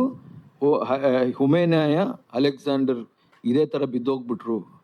ನೀನು ಪ್ರಾರ್ಥನೆಯಲ್ಲಿರೋನಂತ ಆಗಿರ್ಬೇಕು, ದೇವ್ರಿಗೆ ವರ್ಷಿಪ್ ಮಾಡುವಂತ, ಮತ್ತೆ ಅಧಿಕಾರಿಗಳಿಗೆಲ್ಲ ಪ್ರಾರ್ಥನೆ ಮಾಡಬೇಕು. ಯಾರು ಅಧಿಕಾರಿಗಳಿಗೆ, ಗೌರ್ಮೆಂಟ್ ಅಥಾರಿಟಿಗೆ, ಏನಾರು ಆಗಿರಲಿ, ಅವ್ರು ಏನಾರು ಆಗಿರಲಿ. ಇವಾಗ ಸಭೆನಲ್ಲಿ ನಿಮಗೆ ಅನಿಸುತ್ತೆ, ಎಲ್ಡರ್ಸು ನಾವು ನೆನೆಸ್ದಂಗಿಲ್ಲ, ಏನು ಮಾಡಬೇಕು? ಪ್ರಾರ್ಥನೆ ಮಾಡಬೇಕು. ಸಭೆನಲ್ಲಿ ಕೆಲವರು ಬೆರಳು ತೋರಿಸೋರು ಇರ್ತಾರೆ, ಕೆಲವರು ಪ್ರಾರ್ಥನೆ ಮಾಡೋರು ಇರ್ತಾರೆ. ನೀವು ಯಾವ ಪಂಗಡಕ್ಕೆ ಸೇರ್ಕೊಂಡಿರ್ತೀರಿ. ಸೊ ಇವಾಗ ತಿಮೋತಿ ಪ್ರಾರ್ಥನೆ ಮಾಡುವಂಥವನು. ಅಂದರೆ ಪೌಲನಿಗೆ ಏನು ವೀಕ್ನೆಸ್ ಇರಲಿಲ್ವ? ಎಷ್ಟೋ ವೀಕ್ನೆಸ್ ಇದ್ದಿರ್ಬೋದು, ಬಟ್ ತಿಮೋತಿ ಯಾರು? ಪ್ರಾರ್ಥನೆ ಮಾಡುವಂಥವ್ನು. ಆದರೆ ಹುಮೇನಾಯ, ಅಲೆಕ್ಸಾಂಡರ್ ಯಾರು? ಅವ್ರು ಕೈ ತೋರಿಸೋರು, ಬೆರಳು ತೋರಿಸೋರು. ಸೊ ಇಂಥವ್ರು ಸಭೆನಲ್ಲಿ ಎಷ್ಟೋ ಜನ ಬಿದ್ದೋಗ್ಬಿಡ್ತಾರೆ. ಸಭೆನಲ್ಲಿ ಬಹಳಷ್ಟು ಜನ. CFC ನಲ್ಲೇ ನಾನು ನಮ್ಮದು ಏನದು ಬರ್ತ್ಡೇ ಲಿಸ್ಟ್ ನೋಡ್ತಾ ಇದ್ದೆ. ಲಾಸ್ಟ್ ಒಂದು 7-8 ಇಯರ್ಸ್ ಕೋವಿಡ್ ಅಲ್ಲ, ಸ್ವಲ್ಪ ಹಿಂದೆ, ಕೋವಿಡಿಂದ ಹಿಂದೆ ನಾನು ಚೆಕ್ ಮಾಡ್ತಾ, ಲಾಸ್ಟ್ 10 ಇಯರ್ಸಲ್ಲಿ ಚೆಕ್ ಮಾಡ್ತಾ ಇದ್ದೆ. 200 ಪೀಪಲ್ ಲಿಸ್ಟಿಂದ ಬಿದ್ದೋಗಿದ್ದಾರೆ, ಅಂದರೆ ಇಲ್ಲ ಸಭೆಯಲ್ಲಿ. ಸೊ ಅಂದರೆ ಯೋಚನೆ ಮಾಡಿ, ಬಂದು ನಾವು ಸತ್ಯ ಕೇಳ್ಬಿಟ್ಟು ನಾವು ಇನ್ನು ಓಕೆ ಹೇಳೋಕ್ಕಾಗಲ್ಲ. ಸತ್ಯ ಕೇಳ್ಬಿಟ್ಟು ಅದಕ್ಕೆ ಓಕೆ ಆಗಲ್ಲ. ನಮ್ಮ ಆತ್ಮ ನಾವು ಕಾಪಾಡ್ಕೊಳ್ಬೇಕು. ಇಲ್ಲಿ ಹೇಳ್ತಾರಲ್ಲ, ಮನಸಾಕ್ಷಿಯನ್ನು ನಾವು ಕಾಪಾಡ್ಕೊಳ್ಬೇಕು, ನಮ್ಮ ನಂಬಿಕೆಯನ್ನು, ಪ್ರೀತಿಯನ್ನು ಕಾಪಾಡ್ಕೊಳ್ಬೇಕು. ಅದಕ್ಕಾಗಿ ಇಲ್ಲಿ ಹೇಳ್ತಾ ಇದ್ದಾರೆ, ನೀವು ಗಂಡಸರಾಗಿದ್ದೀರಾ ಪುರುಷರು, ಅದಕ್ಕಾಗಿ ನೀವು ಪ್ರಾರ್ಥನೆ ಭರಿತರಾಗಿರ್ಬೇಕು. ಹಾಗೆಯೇ ಸ್ತ್ರೀಯರು ಮಾನಸ್ಥೆಯರಾಗಿಯೂ ಡಂಬವಿಲ್ಲದವರಾಗಿಯೂ ಇದ್ದು ಮರ್ಯಾದೆಗೆ ತಕ್ಕ ಉಡುಪನ್ನುಟ್ಟುಕೊಳ್ಳಬೇಕೆಂದು ಅಪೇಕ್ಷಿಸುತ್ತೇನೆ. ಅವರ ಜಡೆ, ಚಿನ್ನ ಮತ್ತು ಬೆಲೆಯುಳ್ಳ ವಸ್ತು ಮುಂತಾದವುಗಳನ್ನು ತಮ್ಮನ್ನು ಅಲಂಕರಿಸಿಕೊಳ್ಳದೆ ದೇವ ಭಕ್ತರೆನಿಸಿಕೊಳ್ಳುವ ಸ್ತ್ರೀಯರಿಗೆ ಯುಕ್ತವಾಗಿರುವ ಪ್ರಕಾರ ಸತ್ಕ್ರಿಯೆಗಳಿಂದಲೇ ಅಲಂಕರಿಸಿಕೊಳ್ಳಬೇಕು. ಸ್ತ್ರೀಯರು ಮೌನವಾಗಿದ್ದು ಪೂರ್ಣ ವಿಧೇಯರಾಗಿ ಉಪದೇಶವನ್ನು ಕೇಳಬೇಕು. ಉಪದೇಶ ಮಾಡುವುದಕ್ಕಾಗಲಿ ಪುರುಷರ ಮೇಲೆ ಅಧಿಕಾರ ನಡೆಸುವುದಕ್ಕಾಗಲಿ ಸ್ತ್ರೀಯರಿಗೆ ನಾನು ಅಪ್ಪಣೆ ಕೊಡುವುದಿಲ್ಲ. ಅವರು ಮೌನವಾಗಿರಬೇಕು. ಮೊದಲು ನಿರ್ಮಿತನಾದವನು ಆದಾಮನಲ್ಲವೇ? ಆಮೇಲೆ ಹವ್ವಳು. ಇದಲ್ಲದೆ ಆದಾಮನು ವಂಚನೆಗೆ ಬೀಳಲಿಲ್ಲ. ಸ್ತ್ರೀಯು ವಂಚನೆಗೆ ಒಳಬಿದ್ದು ಅಪರಾಧಿಯಾದಳು. ಆದರೂ ಸ್ತ್ರೀಯರು ಮಾನಸ್ಥೆಯರಾಗಿ ನಂಬಿಕೆಯಲ್ಲಿಯೂ ಪ್ರೀತಿಯಲ್ಲಿಯೂ ಪರಿಶುದ್ಧತೆಯಲ್ಲಿಯೂ ನೆಲೆಗೊಂಡಿದ್ದರೆ ಮಕ್ಕಳನ್ನು ಹೆರುವುದರಲ್ಲಿ ರಕ್ಷಣೆ ಹೊಂದುವರು. ನಾನು ಯಾಕೆ ಓದ್ತಾ ಇದ್ದೀನಿ ಇದನ್ನು? ನೋಡಿ, ಸಭೆಯಲ್ಲಿ ನಿಮಗೆ ಪುರುಷರಿಗೆ ಸ್ಥಾನ ಕೊಟ್ಟಿದ್ದಾರೆ ದೇವರು. ಮತ್ತು ಇದು ಹೇಳ್ತಾ ಇದ್ದಾರೆ ನೋಡಿ, ಸ್ತ್ರೀಯರಿಗೆ ಅಧಿಕಾರ ಇಲ್ಲ, ಅವರು ಬೋಧನೆ ಮಾಡೋಕ್ಕಾಗಲ್ಲ. ಇವಾಗ ಅವ್ರ ಜವಾಬ್ದಾರಿ ಎಲ್ಲ ನಿಮ್ಮ ಮೇಲೆ ಬೀಳುತ್ತೆ. ಇವಾಗ ಒಬ್ಬ ಯೌವನಸ್ಥ ಸಹೋದರಿ ಸರಿಯಾಗಿ ಡ್ರೆಸ್ ಮಾಡ್ಕೊಂಡು ಬರಲ್ಲ. ಸೊ ಅದು ಏನಕ್ಕೆ? ಅಲ್ಲಿ ಸಭೆನಲ್ಲಿ ಭಯ ಒಂದು ತರುವಂಥದ್ದು ಇರಬೇಕು. ಸಭೆನಲ್ಲಿ ದೇವರ ಭಯ ಇಲ್ಲ. ಸಭೆನಲ್ಲಿ ದೇವರ ಭಯ ಇಲ್ಲ ಅಂದರೆ ಯಾರ ಕಾರಣ? ಸಭೆನಲ್ಲಿರೋ ಸಹೋದರರ ಕಾರಣ. ಅಂದರೆ ಹೋಗ್ಬಿಟ್ಟು ಹೋಗಿ ನಾಳೆಯಿಂದ ಚೇಂಜ್ ಮಾಡ್ಕೊಂಬಟ್ರೆ ಅದೆಲ್ಲ ಮಾತಾಡೋಕ್ಕಾಗಲ್ಲ. ನೀವು ಇದ್ರೆ ಇವಾಗ 1 ಕೊರಿಂಥ 14:25 ಹೇಳುತ್ತೆ, ಯಾರಾದರೂ ಅನ್ಯನು ನಿಮ್ಮ ಮಧ್ಯದಲ್ಲಿ ಬಂದಾಗ ಏನಾಗುತ್ತೆ? ದೇವರಿದ್ದಾನೆ ಈ ಸ್ಥಳದಲ್ಲಿ ಅಂತ ಅವನಿಗೆ ಗೊತ್ತಾಗಿ ಅವನ ಹೃದಯವು ತೆರೆಯಲ್ಪಡುತ್ತೆ, ಅವನಿಗೆ ಬೆಳಕು ಸಿಗುತ್ತೆ. ಅವನು ದೇವ್ರಿಗೆ ಅಡ್ಡ ಬಿದ್ದು ದೇವರು ಈ ಸ್ಥಳದಲ್ಲಿ ಇದ್ದಾನೆ ಅಂತ ಹೇಳ್ತಾನೆ. ಅದು ಯಾಕೆ ಅಂದರೆ ಸಭೆಯಲ್ಲಿ ಸಹೋದರರು ದೀನರಾಗಿ ದೇವರ ಕೃಪೆಯಲ್ಲಿ ಜೀವಿಸೋದ್ರಿಂದ ಮಾತ್ರ. ಇವಾಗ ನಾವು ಬೈಬಲ್ ಚೆನ್ನಾಗಿ ಗೊತ್ತಿದೆ, ಬೈಬಲ್ ಚೆನ್ನಾಗಿ ಗೊತ್ತಿರ್ಬೋದು, ಎಷ್ಟೋ ಸಭೆಗಳು ನೋಡಿದ್ದೀನಿ, ಬೈಬಲ್ ಚೆನ್ನಾಗಿ ಗೊತ್ತಿರುತ್ತೆ ಬಹಳಷ್ಟು, ಆದರೆ ಎಲ್ಲ ಸಹೋದರಿಯರ ಡ್ರೆಸ್ಗಳೆಲ್ಲ ನೋಡಿದ್ರೆ ಅದೇನು ದೇವರ ಪ್ರಸನ್ನತೆ ಇದೆಯಾ ಇಲ್ವಾ ಅಂತ ಅನ್ಸುತ್ತೆ. ಇಲ್ಲಿ ಯಾಕೆ ಪೌಲ ಹೇಳ್ತಾ ಇದ್ದಾರೆ? ಪೌಲ ಇಲ್ಲಿ ತಿಮೋತಿಗೆ ಹೇಳ್ತಾ ಇದ್ದಾರೆ, ತಿಮೋತಿ ಇದೆಲ್ಲ ಹೌದು, ಸಿಸ್ಟರ್ಸು ಸಹೋದರಿಯರು ಈ ತರ ಇರಬೇಕು, ಬಟ್ ಆದ್ರೆ ನೀನು ದಬ್ಬಾಳಿಕೆ ಮಾಡಕ್ಕಾಗಲ್ಲ. ಆ ದೇವರ ಭಯವನ್ನ ನೀನು ಸಭೆಯಲ್ಲಿ ತರಬೇಕು. ಅದು ನಿನ್ನ ದೈವಿಕ ಜೀವಿತದಿಂದ ಮಾತ್ರ ಸಾಧ್ಯ. ಸೊ ಆದ್ರೆ ಸಭೆಯಲ್ಲಿ ಸಿಸ್ಟರ್ಸ್ ಎಲ್ಲ ಹಿಂಗೆ ಹಂಗೆ ಹೆಂಗಾದ್ರೆ ಇರ್ಬೋದು ಬರ್ದ್ರೆ, ಆದ್ರೆ ನಿನ್ನ ಜವಾಬ್ದಾರಿ ಏನು? ನೀನು ನಾಯಕನಾಗಿ ಸಭೆನಲ್ಲಿ, ಓಕೆ ಸಭೆ ಬಿಟ್ಬಿಡಿ, ಮೊದಲನೇದಾಗಿ ಬರೋಣ. ಮೊದಲನೇದಾಗಿ ನನ್ನ ಜೀವಿತದಲ್ಲಿ ನನ್ನ ಹೃದಯದಲ್ಲಿ ದೇವ್ರ ಭಯ ಇರ್ಬೇಕಲ್ವಾ, ನನ್ನ ನಡವಳಿಕೆನಲ್ಲಿ ದೇವ್ರ ಭಯ ಇರ್ಬೇಕಲ್ಲ. ಸೊ ಶೋನೇಮದ ಆ ಸ್ತ್ರೀ ಎಲೀಷನ ನೋಡಿ ಬರೀ ಎಲೀಷ ಬಂದು ಮನೇಲಿ ಊಟ ಮಾಡ್ಕೊಂಡು ಹೋಗ್ತಾನೆ, ಅದನ್ನ ನೋಡಿನೇ ಆಕೆ ಗೊತ್ತಾಗ್ಬಿಡುತ್ತೆ ಇವನು ದೈವಿಕ ಮನುಷ್ಯ ಅಂತ. ಅതെಂಗೆ? ಅದು ದೇವರ ಪ್ರಸನ್ನತೆ, ಅದು ನಮಗೆ ಬರಬೇಕು. ಆ ಒಂದು ವ್ಯತ್ಯಾಸ ನಮ್ಮ ಜೀವಿತದಲ್ಲಿರಬೇಕು. ಮತ್ತೆ ಎರಡನೇದಾಗಿ ನಮ್ಮ ಕುಟುಂಬದಲ್ಲಿ ಕಾಣಬೇಕು. ಇವಾಗ ನನ್ನ ಹೆಂಡತಿ ಸರಿ ಇಲ್ಲ ಬ್ರದರ್, ನನ್ನ ಹೆಂಡತಿ ಸರಿ ಇಲ್ಲ, ಬಟ್ ಹೆಂಡತಿ ಯಾಕೆ ರೆಸ್ಪೆಕ್ಟ್ ಕೊಡ್ತಾ ಇಲ್ಲ? ಯಾಕೆ ಹೆಂಡತಿಗೆ ರೆಸ್ಪೆಕ್ಟ್ ಕೊಡೋಕ್ಕೆ ಕಷ್ಟ ಆಗ್ತಾ ಇದೆ? ಯಾಕೆ? ಹೋರಾಟನೇ ಅದು ಹೋರಾಟ. ನಾನು ಆವಾಗಲೇ ಹೇಳಿದೆ, ಎಲ್ಲ ಹೋರಾಡಬೇಕು. ಅಬ್ರಹಾಮ ಹೇಗೆ ಹೋರಾಡ? ಅಬ್ರಹಾಮನಿಗೆ 75 ವರ್ಷ ದೇವ್ರ ವಾಕ್ಯ ಬಂತು.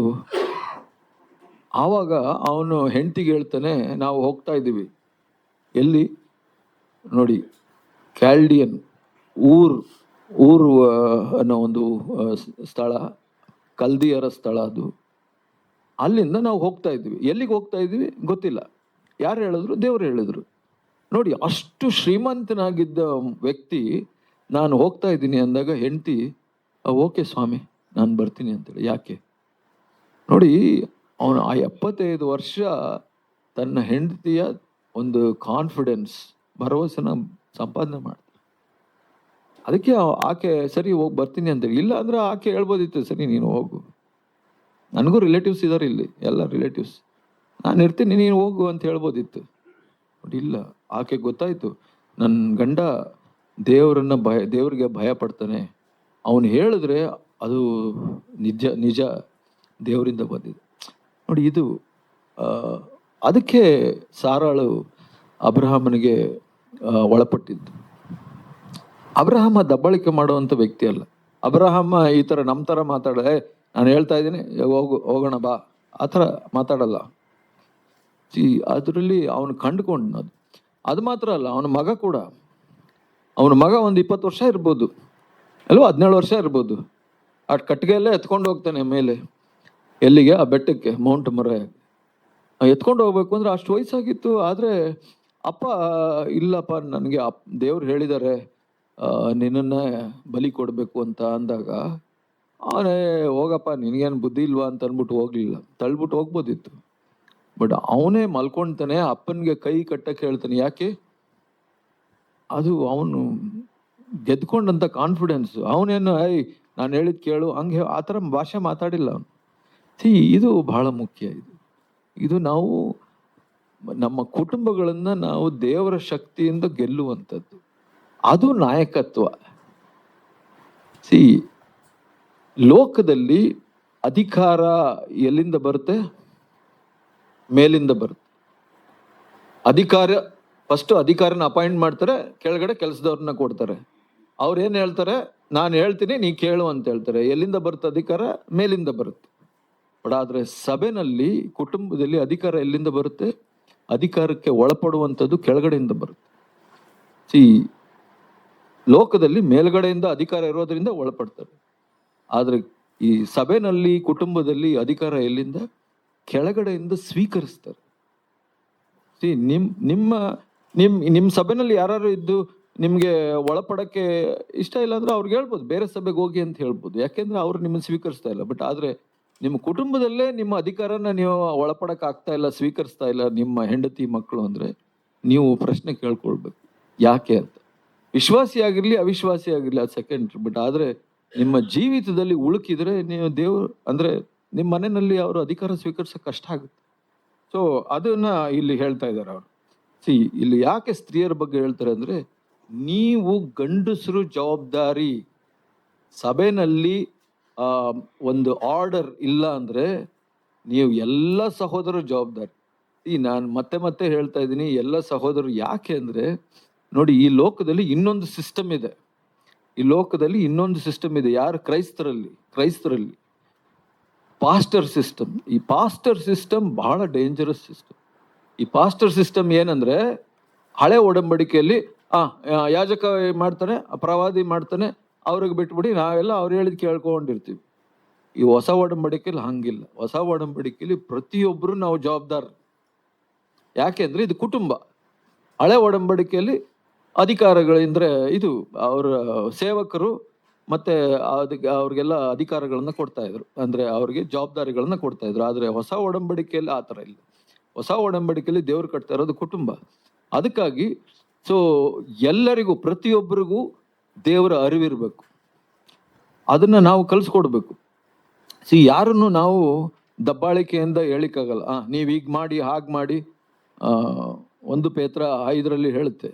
1 ಪೇತ್ರ 5 ಪೇತ್ರ ಹೇಳ್ತಾರೆ, ನೀವು ದಬ್ಬಾಳಿಕೆ ನಡೆಸಬಾರ್ದು. ಡೋಂಟ್ ಲಾರ್ಡ್ ಓವರ್ ದೆಮ್ ಅಂತ ಇಂಗ್ಲಿಷ್ನಲ್ಲಿ ಹೇಳುತ್ತೆ. ಸೊ ನಿಮ್ಮ ಮಂದೆಯನ್ನ ನೀವು ಅದರ ಮೇಲೆ ದಬ್ಬಾಳಿಕೆ ನಡೆಸಬಾರ್ದು. ಅವ್ರು ಸ್ವೀಕರಿಸ್ಬೇಕು, ನಿಮ್ಮ ಅಧಿಕಾರವನ್ನ ಅವ್ರು ಸ್ವೀಕರಿಸ್ಬೇಕು. ಅದಕ್ಕಾಗಿ ಇಲ್ಲಿ ಹೇಳ್ತಾರೆ, ಸಭೆನಲ್ಲಿ ಆರ್ಡರ್ಲಿನೆಸ್ ಇಲ್ಲ ಅಂದ್ರೆ ಅದು ಎಲ್ಲಿಂದ ಸ್ಟಾರ್ಟ್ ಆಗುತ್ತೆ? ನಿಮ್ಮ ಕುಟುಂಬದಿಂದ ಸ್ಟಾರ್ಟ್ ಆಗುತ್ತೆ. ನಿಮ್ಮ ಕುಟುಂಬದಲ್ಲಿ ನಿಮ್ಮ ಹೆಂಡತಿ ಮಕ್ಕಳು ನಿಮ್ಗೆ ಒಳಪಡ್ತಾ ಇಲ್ಲ ಅಂದ್ರೆ ಅದು ಮತ್ತೆ ಸಭೆಗೆ ಬಂದು ನೀವು ಸಾಕ್ಷಿಯಾಗಿರ್ಲಿಕ್ಕೆ ಸಾಧ್ಯವಿಲ್ಲ. ಮುಂದೆ ಏನು ಹೇಳ್ತಾರೆ ಅಂದ್ರೆ, 3ನೇ ಅಧ್ಯಾಯದಲ್ಲಿ ಇಲ್ಲಿ ನೋಡಿ, ಸಭಾಧ್ಯಕ್ಷನ ಉದ್ಯೋಗವನ್ನು ಪಡ್ಕೊಳ್ಳಬೇಕೆಂದಿರುವುದು ಒಳ್ಳೆಯ ಕೆಲಸ ಎಂಬ ಮಾತು ನಂಬತಕ್ಕದ್ದು. ಸಭಾಧ್ಯಕ್ಷನು ದೋಷಾರೋಪಣೆಯುಳ್ಳವನಾಗಿಯೂ ಏಕಪತ್ನಿಯುಳ್ಳವನಾಗಿಯೂ ಮದ್ಯಾಸಕ್ತಿ ಇಲ್ಲದವನಾಗಿಯೂ ಜಿತೇಂದ್ರಿಯನಾಗಿಯೂ ಮಾಸ್ತನಾಗಿಯೂ ಅತಿಥಿ ಸತ್ಕಾರ ಮಾಡುವವನು, ಬೋಧಿಸುವುದರಲ್ಲಿ ಪ್ರವೀಣನು ಆಗಿರಬೇಕು. ಅವನು ಕುಡಿದು ಜಗಳ ಮಾಡುವವನು, ಹೊಡೆದಾಡುವವನು ಆಗಿರಬಾರದು. ಸಾತ್ವಿಕನು, ಕುತರ್ಕ ಮಾಡದವನು, ದ್ರವ್ಯಾಶೆ ಇಲ್ಲದವನು ಆಗಿರಬೇಕು. ಪೂರ್ಣ ಗೌರವದಿಂದ ತನ್ನ ಮಕ್ಕಳನ್ನು ಅಧೀನದಲ್ಲಿಟ್ಟುಕೊಂಡು ಸ್ವಂತ ಮನೆಯವರನ್ನು ಚೆನ್ನಾಗಿ ಆಳುವವನು ಆಗಿರಬೇಕು. ಸ್ವಂತ ಮನೆಯವರನ್ನು ಆಳುವುದಕ್ಕೆ ತಿಳಿಯದವನು ದೇವರ ಸಭೆಯನ್ನು ಹೇಗೆ ಪರಾಮರಿಸನು? ಅವನು ಹೊಸದಾಗಿ ಸಭೆಯಲ್ಲಿ ಸೇರಿದವನಾಗಿರಬಾರದು. ಅಂದ್ರೆ ಹೊಸದಾಗಿ ಸಭೆಯಲ್ಲಿ ಸೇರಿದವನಿಗೆ ಅಧಿಕಾರ ಕೊಡಬಾರದು ಅಂತ ಇಲ್ಲಿ ಹೇಳ್ತಾರೆ. ನೋಡಿ, ಇಲ್ಲಿ 8ನೇ ವಚನ ಕೂಡ ಸಭಾ ಸೇವಕರು ಅಂದ್ರೆ ಡೀಕನ್ಸ್ ಬಗ್ಗೆನೂ ಇಲ್ಲಿ ಹೇಳುತ್ತೆ. ಸೊ ಇದರಲ್ಲೆಲ್ಲ ಏನು ಹೇಳಕ್ಕೆ ಪ್ರಯತ್ನ ಮಾಡ್ತಾ ಇದ್ದಾರೆ ಅಂದ್ರೆ, ನಿಮ್ಮ ವೈಯಕ್ತಿಕ ಜೀವಿತದಲ್ಲಿ ದೇವರು ನಿಮಗೆ ಸಾಕ್ಷಿ ಕೊಡಬೇಕು. ಇದು ಬಹಳ ಮುಖ್ಯ. ಅಲ್ಲಿಂದನೇ ನಮ್ಮ ಕ್ರಿಸ್ತಿಯ ಜೀವಿತ ಪ್ರಾರಂಭ ಆಗೋದು. ನಮ್ಮ ವೈಯಕ್ತಿಕ ಜೀವಿತದಲ್ಲಿ ದೇವರು ನಮಗೆ ಸಾಕ್ಷಿ ಕೊಡ್ಬೇಕು, ಅಂದ್ರೆ ನಮಗೆ ಕೃಪೆ ಕೊಡ್ಬೇಕು. ಆ ವೈಯಕ್ತಿಕ ಜೀವಿತದಲ್ಲಿ ಕೊಡುವಂತ ಕೃಪೆ ನಮ್ಮ ಕುಟುಂಬಕ್ಕೆ ಹರಡುತ್ತೆ. ಆವಾಗ ಕುಟುಂಬದಲ್ಲಿ ಸಾಕ್ಷಿ ಬರುತ್ತೆ. ಸೊ ಅಲ್ಲಿಂದ ಮುಂದೆ ಹೋಗಿ ಅದು ಸಭೆಗೆ ಪ್ರಚೋದನೆಯಾಗುತ್ತೆ, ಅಂದ್ರೆ ಇನ್ಫ್ಲೂಯೆನ್ಸ್ ಆಗುತ್ತೆ. ಸೊ ಅದಕ್ಕಾಗಿ ಯೇಸು ಸ್ವಾಮಿ ಏನು ಹೇಳಿದ್ರು, ಯೋಹನ 7ನೇ ಅಧ್ಯಾಯ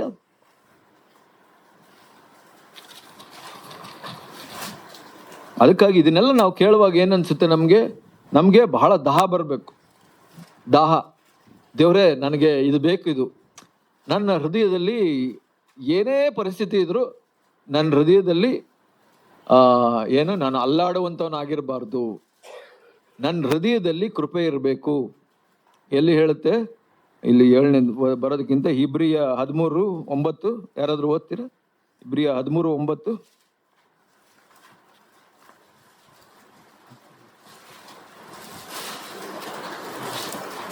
ನಾನಾ ವಿಧವಾದ ಅನ್ಯೋಪದೇಶಗಳ ಸೆಳವಿಗೆ ಸಿಕ್ಕಬೇಡಿರಿ.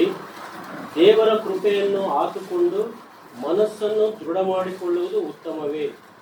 ಭೋಜನ ಪದಾರ್ಥಗಳನ್ನು ವಿಶೇಷಿಸುವುದರಿಂದ ಅದು ಆಗುವುದಿಲ್ಲ. ಭೋಜನ ಪದಾರ್ಥಗಳನ್ನು ವಿಶೇಷಿಸಿ ನಡೆದವರು ಏನು ಪ್ರಯೋಜನ ಹೊಂದಲಿಲ್ಲ.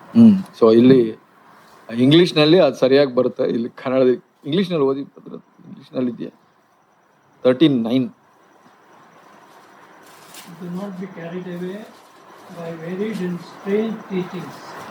For it is good for the heart to be strengthened by grace, not by force, through which those who were occupied were not benefited. Those who are so occupied were not benefited. It's good for your heart to be strengthened by the grace. See, ಕೃಪೆ ನಮ್ಮ ಹೃದಯವನ್ನ ಬಲಪಡಿಸ. See, ಕೃಪೆ ನಮ್ಮ ಹೃದಯವನ್ನ ಬಲಪಡಿಸಿದಾಗ ನಾವು ಯಾವ ಪರಿಸ್ಥಿತಿನಲ್ಲಿಯೂ ಅಲ್ಲಾಡಲ್ಲ. ನನ್ನ ಹೆಂಡತಿ ಹಿಂಗೆ, ನನ್ನ ಮಕ್ಳು ಹಿಂಗೆ, ಏನೇ ಆಗಲಿ, ನಾವು ಏನು ಮಾಡ್ತೀವಿ, ದೇವರೇ ನೀನು ನನಗೆ ನನ್ನ ಹೃದಯನ ಗಟ್ಟಿ ಮಾಡು, ಶಕ್ತಿ ಕೊಡು, ನಾನು ಈ ಪರಿಸ್ಥಿತಿನ ಎದುರಿಸೋಕ್ಕೆ ನನಗೆ ಜ್ಞಾನ ಕೊಡು. ಆವಾಗ ದೇವರು ಕೃಪೆ ಕೊಡ್ತಾರೆ, ಜ್ಞಾನ ಕೊಡ್ತಾರೆ. ಆವಾಗ ನಮ್ಮ ಮನೆಯ ಪರಿಸ್ಥಿತಿನ ಗೆಲ್ಲಲಿಕ್ಕೆ ಸಾಧ್ಯ ಆಗುತ್ತೆ. ಇಲ್ಲಾಂದ್ರೆ ಏನಾಗ್ಬಿಡುತ್ತೆ, ನಾವು ಹೋರಾಡಬೇಕಾಗುತ್ತೆ. ನಾವು ಹೋರಾಡೋ ಅವಶ್ಯಕತೆ ಇಲ್ಲ. ದೇವರು ಹೇಳ್ತಾರೆ, ನಿಮ್ಮ ಹೃದಯವನ್ನ ನಾನು ನನ್ನ ಕೃಪೆಯಿಂದ ಬಲಪಡಿಸ್ತೀನಿ. ಸೊ ಯೋಹನ 7ನೇ ಅಧ್ಯಾಯ 37ನೇ ವಚನ ಹೀಗೆ ಹೇಳುತ್ತೆ, ದಿವಸ ಕಡೆ ದಿನದಲ್ಲಿ ಯೇಸು ನಿಂತುಕೊಂಡು, ಯಾವನಿಗಾದರೂ ನೀರಡಿಕೆಯಾಗಿದ್ದರೆ ಅವನು ನನ್ನ ಬಳಿಗೆ ಬಂದು ಕುಡಿಯಲಿ. ನನ್ನನ್ನು ನಂಬಿದವನ ಹೊಟ್ಟೆಯೊಳಗಿಂದ ಶಾಸ್ತ್ರವು ಹೇಳಿರುವ ಪ್ರಕಾರ ಜೀವಕರವಾದ ನೀರಿನ ಹೊಳೆಗಳು ಹರಿಯುವು. ಇದು ಬಹಳ ಮುಖ್ಯವಾದ ವಚನ. ಯಾಕೆಂದ್ರೆ ನಾವು ಏನೆಲ್ಲ ವಾಕ್ಯಗಳು ಕೇಳ್ಬೋದು, ದೇವರೇ ನನಗೆ ಕೊರತೆ ಇದೆ ಅಂತ ಅನ್ಕೊಂತೀವಿ. ಅಲ್ಲೇ ಸ್ಟಾಪ್ ಮಾಡಬಾರ್ದು. ದೇವರೇ ನಿನ್ನ ಆ ಒಂದು ಕೃಪೆಯ ಜೀವಕರವಾದ ಹೊಳೆ ನನ್ನ ಹೃದಯದಲ್ಲಿ ಹರಿಬೇಕು ಸ್ವಾಮಿ. ಅದು ನಿನ್ನ ಪವಿತ್ರಾತ್ಮನಿಂದ ಮಾತ್ರ ಸಾಧ್ಯ. ಯೇಸು ಸ್ವಾಮಿಯಲ್ಲಿ ಮಾಡಿದಂಥ ಕೆಲಸ ನನ್ನ ಹೃದಯದಲ್ಲಿ ಕೂಡ ನಡಿಬೇಕು. ಪೌಲನ ಜೀವಿತದಲ್ಲಿ ನಡೆದಂಥ ಕಾರ್ಯ ನನ್ನ ಇದರಲ್ಲೂ ನಡಿಬೇಕು. ಅಬ್ರಹಾಮ ಆಗಿರ್ಬೋದು, ಅಥವಾ ಎಲೀಷನ್ ಇರ್ಬೋದು, ಮತ್ತು ಝಾಕ್ ಇರ್ಬೋದು, ಯಾರು ದೈವಿಕರಿದ್ರು ಅದು ಯಾರು ದೇವರ ಕೃಪೆ ಕೆಲಸ ಮಾಡಿದ್ದು. ಓಕೆ, ದೇವರ ಕೃಪೆ ಹೆಂಗೆ ಕೆಲಸ ಮಾಡ್ತು? ಆ ಹೃದಯದಲ್ಲಿ ದೀನತೆಯನ್ನು ನೋಡಿ ದೇವರ ಕೃಪೆ ಬಂದು ನೆಲೆಸಿತ್ತು. ಓಕೆ, ಸೊ ಅದಕ್ಕಾಗಿ ನಾವು ಕ್ರಿಸ್ತಿಯ ಜೀವಿತವನ್ನು ನಾವು ಸ್ಟಾರ್ಟ್ ಮಾಡಿದ್ದಲ್ಲ. ಯಾರು ಸ್ಟಾರ್ಟ್ ಮಾಡಿದ್ದು? ದೇವರು ಸ್ಟಾರ್ಟ್ ಮಾಡಿರೋದು ಕ್ರಿಸ್ತಿಯ ಜೀವಿತವನ್ನು. ಸೊ ನಾವು ಕ್ರಿಸ್ತನಲ್ಲಿ ನಾವು ಆಯ್ಕೆ ಮಾಡಲ್ಪಟ್ಟಿದ್ದೇವೆ ಮತ್ತು ಕರೆಯಲ್ಪಟ್ಟಿದ್ದೇವೆ. ದೇವರು ಕರೆದಿದ್ದು. ಇವಾಗ ಯಾರು ನಿಭಾಯಿಸ್ಬೇಕು? ಅದನ್ನ ದೇವರೇ ಮಾಡಬೇಕು. ಅದು ಯಾಕೆ ಮಾಡ್ತಾರೆ ದೇವರು? ರೋಮ 13:36 ದೇವರೇ ಪ್ರಾರಂಭ ಮಾಡ್ತಾರೆ, ದೇವರೇ ಅದನ್ನು ನಡ್ಸ್ಕೊಂಡು ಹೋಗ್ತಾರೆ. ಯಾಕೆ ಮಾಡ್ತಾರೆ? ದೇವರ ಮಹಿಮೆಗಾಗಿ ಮಾಡ್ತಾರೆ. ಅದು ನಮ್ಮ ಹೃದಯದಲ್ಲಿ ಗಟ್ಟಿಯಾಗಿರ್ಬೇಕು. ಅದಕ್ಕಾಗಿ ಪ್ರಾರ್ಥನೆ ಮಾಡೋಣ, ದೇವರೇ ನಿನ್ನ ಪವಿತ್ರಾತ್ಮನ ತುಂಬಿಸಲು ಶಕ್ತಿ ಕೊಡುವಂತ. ತಂದೆಯಾದ ದೇವರೇ, ನಿನಗೆ ಸ್ತೋತ್ರ ಸ್ವಾಮಿ. ಸ್ವಾಮಿ, ನಿನ್ನ ಕರೆಯುವಿಕೆ ಬಹಳ ದೊಡ್ಡದಿದೆ ಸ್ವಾಮಿ. ನಿನ್ನ ಯೋಜನೆಗಳು ಬಹಳ ದೊಡ್ಡದಿದೆ ಸ್ವಾಮಿ. ನಾವು ಕೇಳ್ತೀವಿ, ನಿನ್ನ ಪವಿತ್ರಾತ್ಮನಿಂದ ತುಂಬಿಸು ಸ್ವಾಮಿ. ನಾವು ಎಲ್ಲ ಸಹೋದರರು ನಿನ್ನಿಂದ ಕರೆಯಲ್ಪಟ್ಟಿದ್ದೇವೆ. ಇದು ಬಹಳ ದೊಡ್ಡ ಒಂದು ಜವಾಬ್ದಾರಿಯನ್ನು ನಮಗೆ ಕೊಟ್ಟಿದೆಯಾ ಸ್ವಾಮಿ. ಆದರೆ ನಮಗೆ ಶಕ್ತಿ ಇಲ್ಲ ಸ್ವಾಮಿ. ಬಹಳ ಸಲ ಅನ್ಸುತ್ತೆ ನಾವು ಬಹಳ ಚಿಕ್ಕ ಮನುಷ್ಯರು, ಬಹಳ ಶಕ್ತಿ ಇಲ್ಲದವರು, ಬಲಹೀನರು ಅನ್ಸುತ್ತೆ ಸ್ವಾಮಿ. ಈ ನಿನ್ನ ಮಾರ್ಗ ಮತ್ತು ನಿನ್ನ ಜೀವಿತ ಇದು ನಿನ್ನಿಂದನೇ ಪ್ರಾರಂಭ ಆಗ್ಬೇಕು ಸ್ವಾಮಿ. ನಿನ್ನ ಪವಿತ್ರಾತ್ಮನ ಶಕ್ತಿಯಿಂದ ನೀನು ವಾಗ್ದಾನ ಮಾಡಿದಂತೆ ನಮ್ಮ ಹೃದಯಗಳನ್ನು ತುಂಬಿಸು. ಮತ್ತು ಅದು ನಮ್ಮ ವೈಯಕ್ತಿಕ ಜೀವಿತದಲ್ಲಿ ಮತ್ತು ನಮ್ಮ ಕುಟುಂಬ ಜೀವಿತದಲ್ಲಿ, ಹಾಗೆ ನಮ್ಮ ಸಭೆಯ ಜೀವಿತದಲ್ಲಿ ಅದು ಹರಿಯಲಿ ಸ್ವಾಮಿ. ಅದನ್ನು ಬಲಪಡಿಸ್ತೀಯ. ನಮ್ಮ ಸಭೆಗಳನ್ನೆಲ್ಲ ನೀನು ಬಲಪಡಿಸ್ತೀಯ. ಈ ಎಲ್ಲ ಸಹೋದರರ ಮುಖಾಂತರ ಅದನ್ನು ನಂಬಿ ಪ್ರಭು ಯೇಸುವಿನ ನಾಮದಲ್ಲಿ ಪ್ರಾರ್ಥಿಸ್ತೀವಿ. ಆಮೇಲೆ ಹೇಳಿದ ವಾಕ್ಯಕ್ಕಾಗಿ ನಾನು ದೇವರಿಗೆ ಸ್ತೋತ್ರ ಹೇಳ್ತೀನಿ. ಬ್ರದರು ಮಾತಾಡುವಾಗ ನಾಯಕರಿಗೆ ಅಂತ ಹೇಳ್ತಾ ಇರುವಾಗ, ಓಕೆ, ಇದು ನಾಯಕರಿಗೆ ಇರುವ ಕೂಟ, ನನಗೇನು ದೇವ್ರು ಮಾತಾಡ್ತಾ ಇದ್ದಾರೆ ಅಂತ ನಾವು ಕೆಲವರಿಗೆ ಪ್ರಶ್ನೆ ಬಂದಿರ್ಬೋದು. ಇವಾಗ 2ನೇ ಸೆಷನಲ್ಲಿ ಬ್ರದರ್ ಹೇಳಿದಾಗೆ, ತಿಮೋತಿಗೆ ಬರೆಯುವಾಗ he was a leader, he was his coworker. ಒಂದು ನಾಯಕನಾದ ತಿಮೋತಿಗೆ ಅವ್ರಿಗೆ ಬರೆಯುವ ಪತ್ರಿಕೆನೇ ಅದು 1 ತಿಮೋತಿ 2 ತಿಮೋತಿ ನೋಡ್ತೀವಿ. ಇಲ್ಲಿ ನೋಡ್ತೀವಿ 2 ತಿಮೋತಿ 2ನೇ ಅಧ್ಯಾಯ 3, 4, 5 ಓದಿ brother. 2 Timothy chapter 2 verse 3, 4 and 5.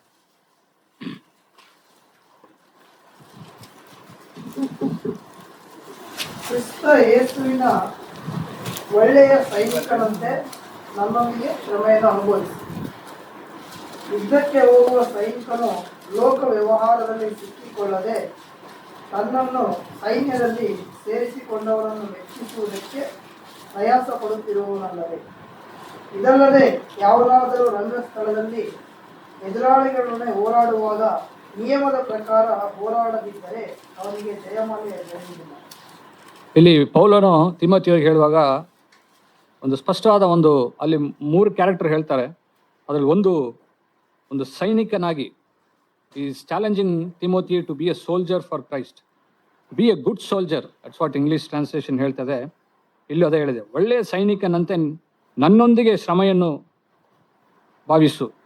Means ನಾಯಕರಾಗಿರುವಾಗ ಇಲ್ಲ ನಾವು ಸಹೋದರರಾಗಿರುವಾಗ ಸಭೆಯಲ್ಲಿ ನನಗೆ ಈ ಒಂದು ವಾಕ್ಯದ ಮೂಲಕ ನನಗೆ ದೇವರನ್ನ ಮಾತಾಡಿದ್ದೇನೆಂದರೆ, ನಾವೆಲ್ಲರೂ ಸಹೋದರಾಗಿರುವ ನಾವೆಲ್ಲರೂ we have to be a good soldier for Christ. ಕ್ರೈಸ್ತನಿಗೆ ಒಂದು ಒಳ್ಳೆ ಸೈನಿಕನಾಗಿ ನಾವಿರಬೇಕು. ನಮಗೆಲ್ಲರೂ ಗೊತ್ತಿದೆ ಒಂದು ಸೈನಿಕನ ಒಂದು ನಿಜವಾದ ಗುರಿ ಏನು, ತನ್ನ ದೇಶಕ್ಕಾಗಿ ಹೋರಾಡ್ತಾರೆ. ಆದರೆ ಆ ಸೈನಿಕನ ದೊಡ್ಡ ಮೇನ್ ಏಮ್ ಏನು, what is is main focus is to fight against the enemy. ಶತ್ರು ಎದುರಾಳಿಯ ವಿರುದ್ಧವಾಗಿ ಅವನು ಹೋರಾಡಬೇಕು, ತನ್ನ ದೇಶವನ್ನು ಕಾಪಾಡ್ಕೋಬೇಕು, ಇತರರನ್ನು ಕಾಪಾಡ್ಕೋಬೇಕು. That's the only goal. So ಹೀಗಿರುವಾಗ ಅಲ್ಲಿ ಹೇಳ್ತಾ ಇದೆ, ನಾವು ಚರ್ಚಲ್ಲಿ ಹೋಗ್ತಾ ಇರ್ಬೋದು, ನಾವು ಎಲ್ಲ ನೋಡ್ಬೋದು. ಇದು ನನ್ನ ಸಭೆಯಲ್ಲಿ ನಾವು ಇರುವಾಗ ನಮಗೆ ಹೇಗೆ ಇದು ಅನುಕೂಲವಾಗುತ್ತೆ. ನಾನು ಕೂಟಕ್ಕೆ ಬರ್ತೀನಿ, ಏನೋ ಒಂದು ಚರ್ಚಲ್ಲಿ ರೆಸ್ಪಾನ್ಸಿಬಿಲಿಟಿ ತಗೋತೀನಿ. ಅದಲ್ಲ, ನಮ್ಮ ಸಹೋದರಾಗಿರುವ ನಮ್ಮನ್ನು ದೇವರು ಏನು ಹೇಳ್ತಾ ಇದ್ದಾರೆ ಅಂದರೆ, ಈ ವಾಕ್ಯದ ಮೂಲಕ we have to be a good soldier for Christ. ದೇವರಿಗೆ ಪೌಲನ ಜೊತೆ ನಾವು ಸೇರಿಕೊಂಡು ಒಳ್ಳೆ ಸೈನಿಕನಾಗಿರಬೇಕು. ಯಾತಕ್ಕೆ ಸೈನಿಕನಾಗಿರಬೇಕು? ಯಾಕಂದರೆ ನಾವು ಅದಕ್ಕಾಗಿ ಕರೆಯಲ್ಪಟ್ಟಿದ್ದೀವಿ. ನಾವು ಈ ನಮ್ಮಲ್ಲಿ ಮೊದಲದಾಗಿ ನಮ್ಮ ಕುಟುಂಬದವರನ್ನು ಕಾಪಾಡಬೇಕು. ಬ್ರದರ್ ಹೇಳಿದಂಗೆ a soldier is always is main focus is to safeguard others. ನನ್ನ ಕುಟುಂಬದಲ್ಲಿ ನನ್ನ ಪತ್ನಿ ಇರ್ಬೋದು, ಮಕ್ಕಳಿರ್ಬೋದು, I have to protect them from the evil one. If you read in Jude 23, ಯೂದ 23 ನೀವು ಓದಿದ್ರೆ ಅಲ್ಲಿ ಹೇಳಿತ್ ನೋಡಿ ಬ್ರದರ್, ಓದಿ Jude 23.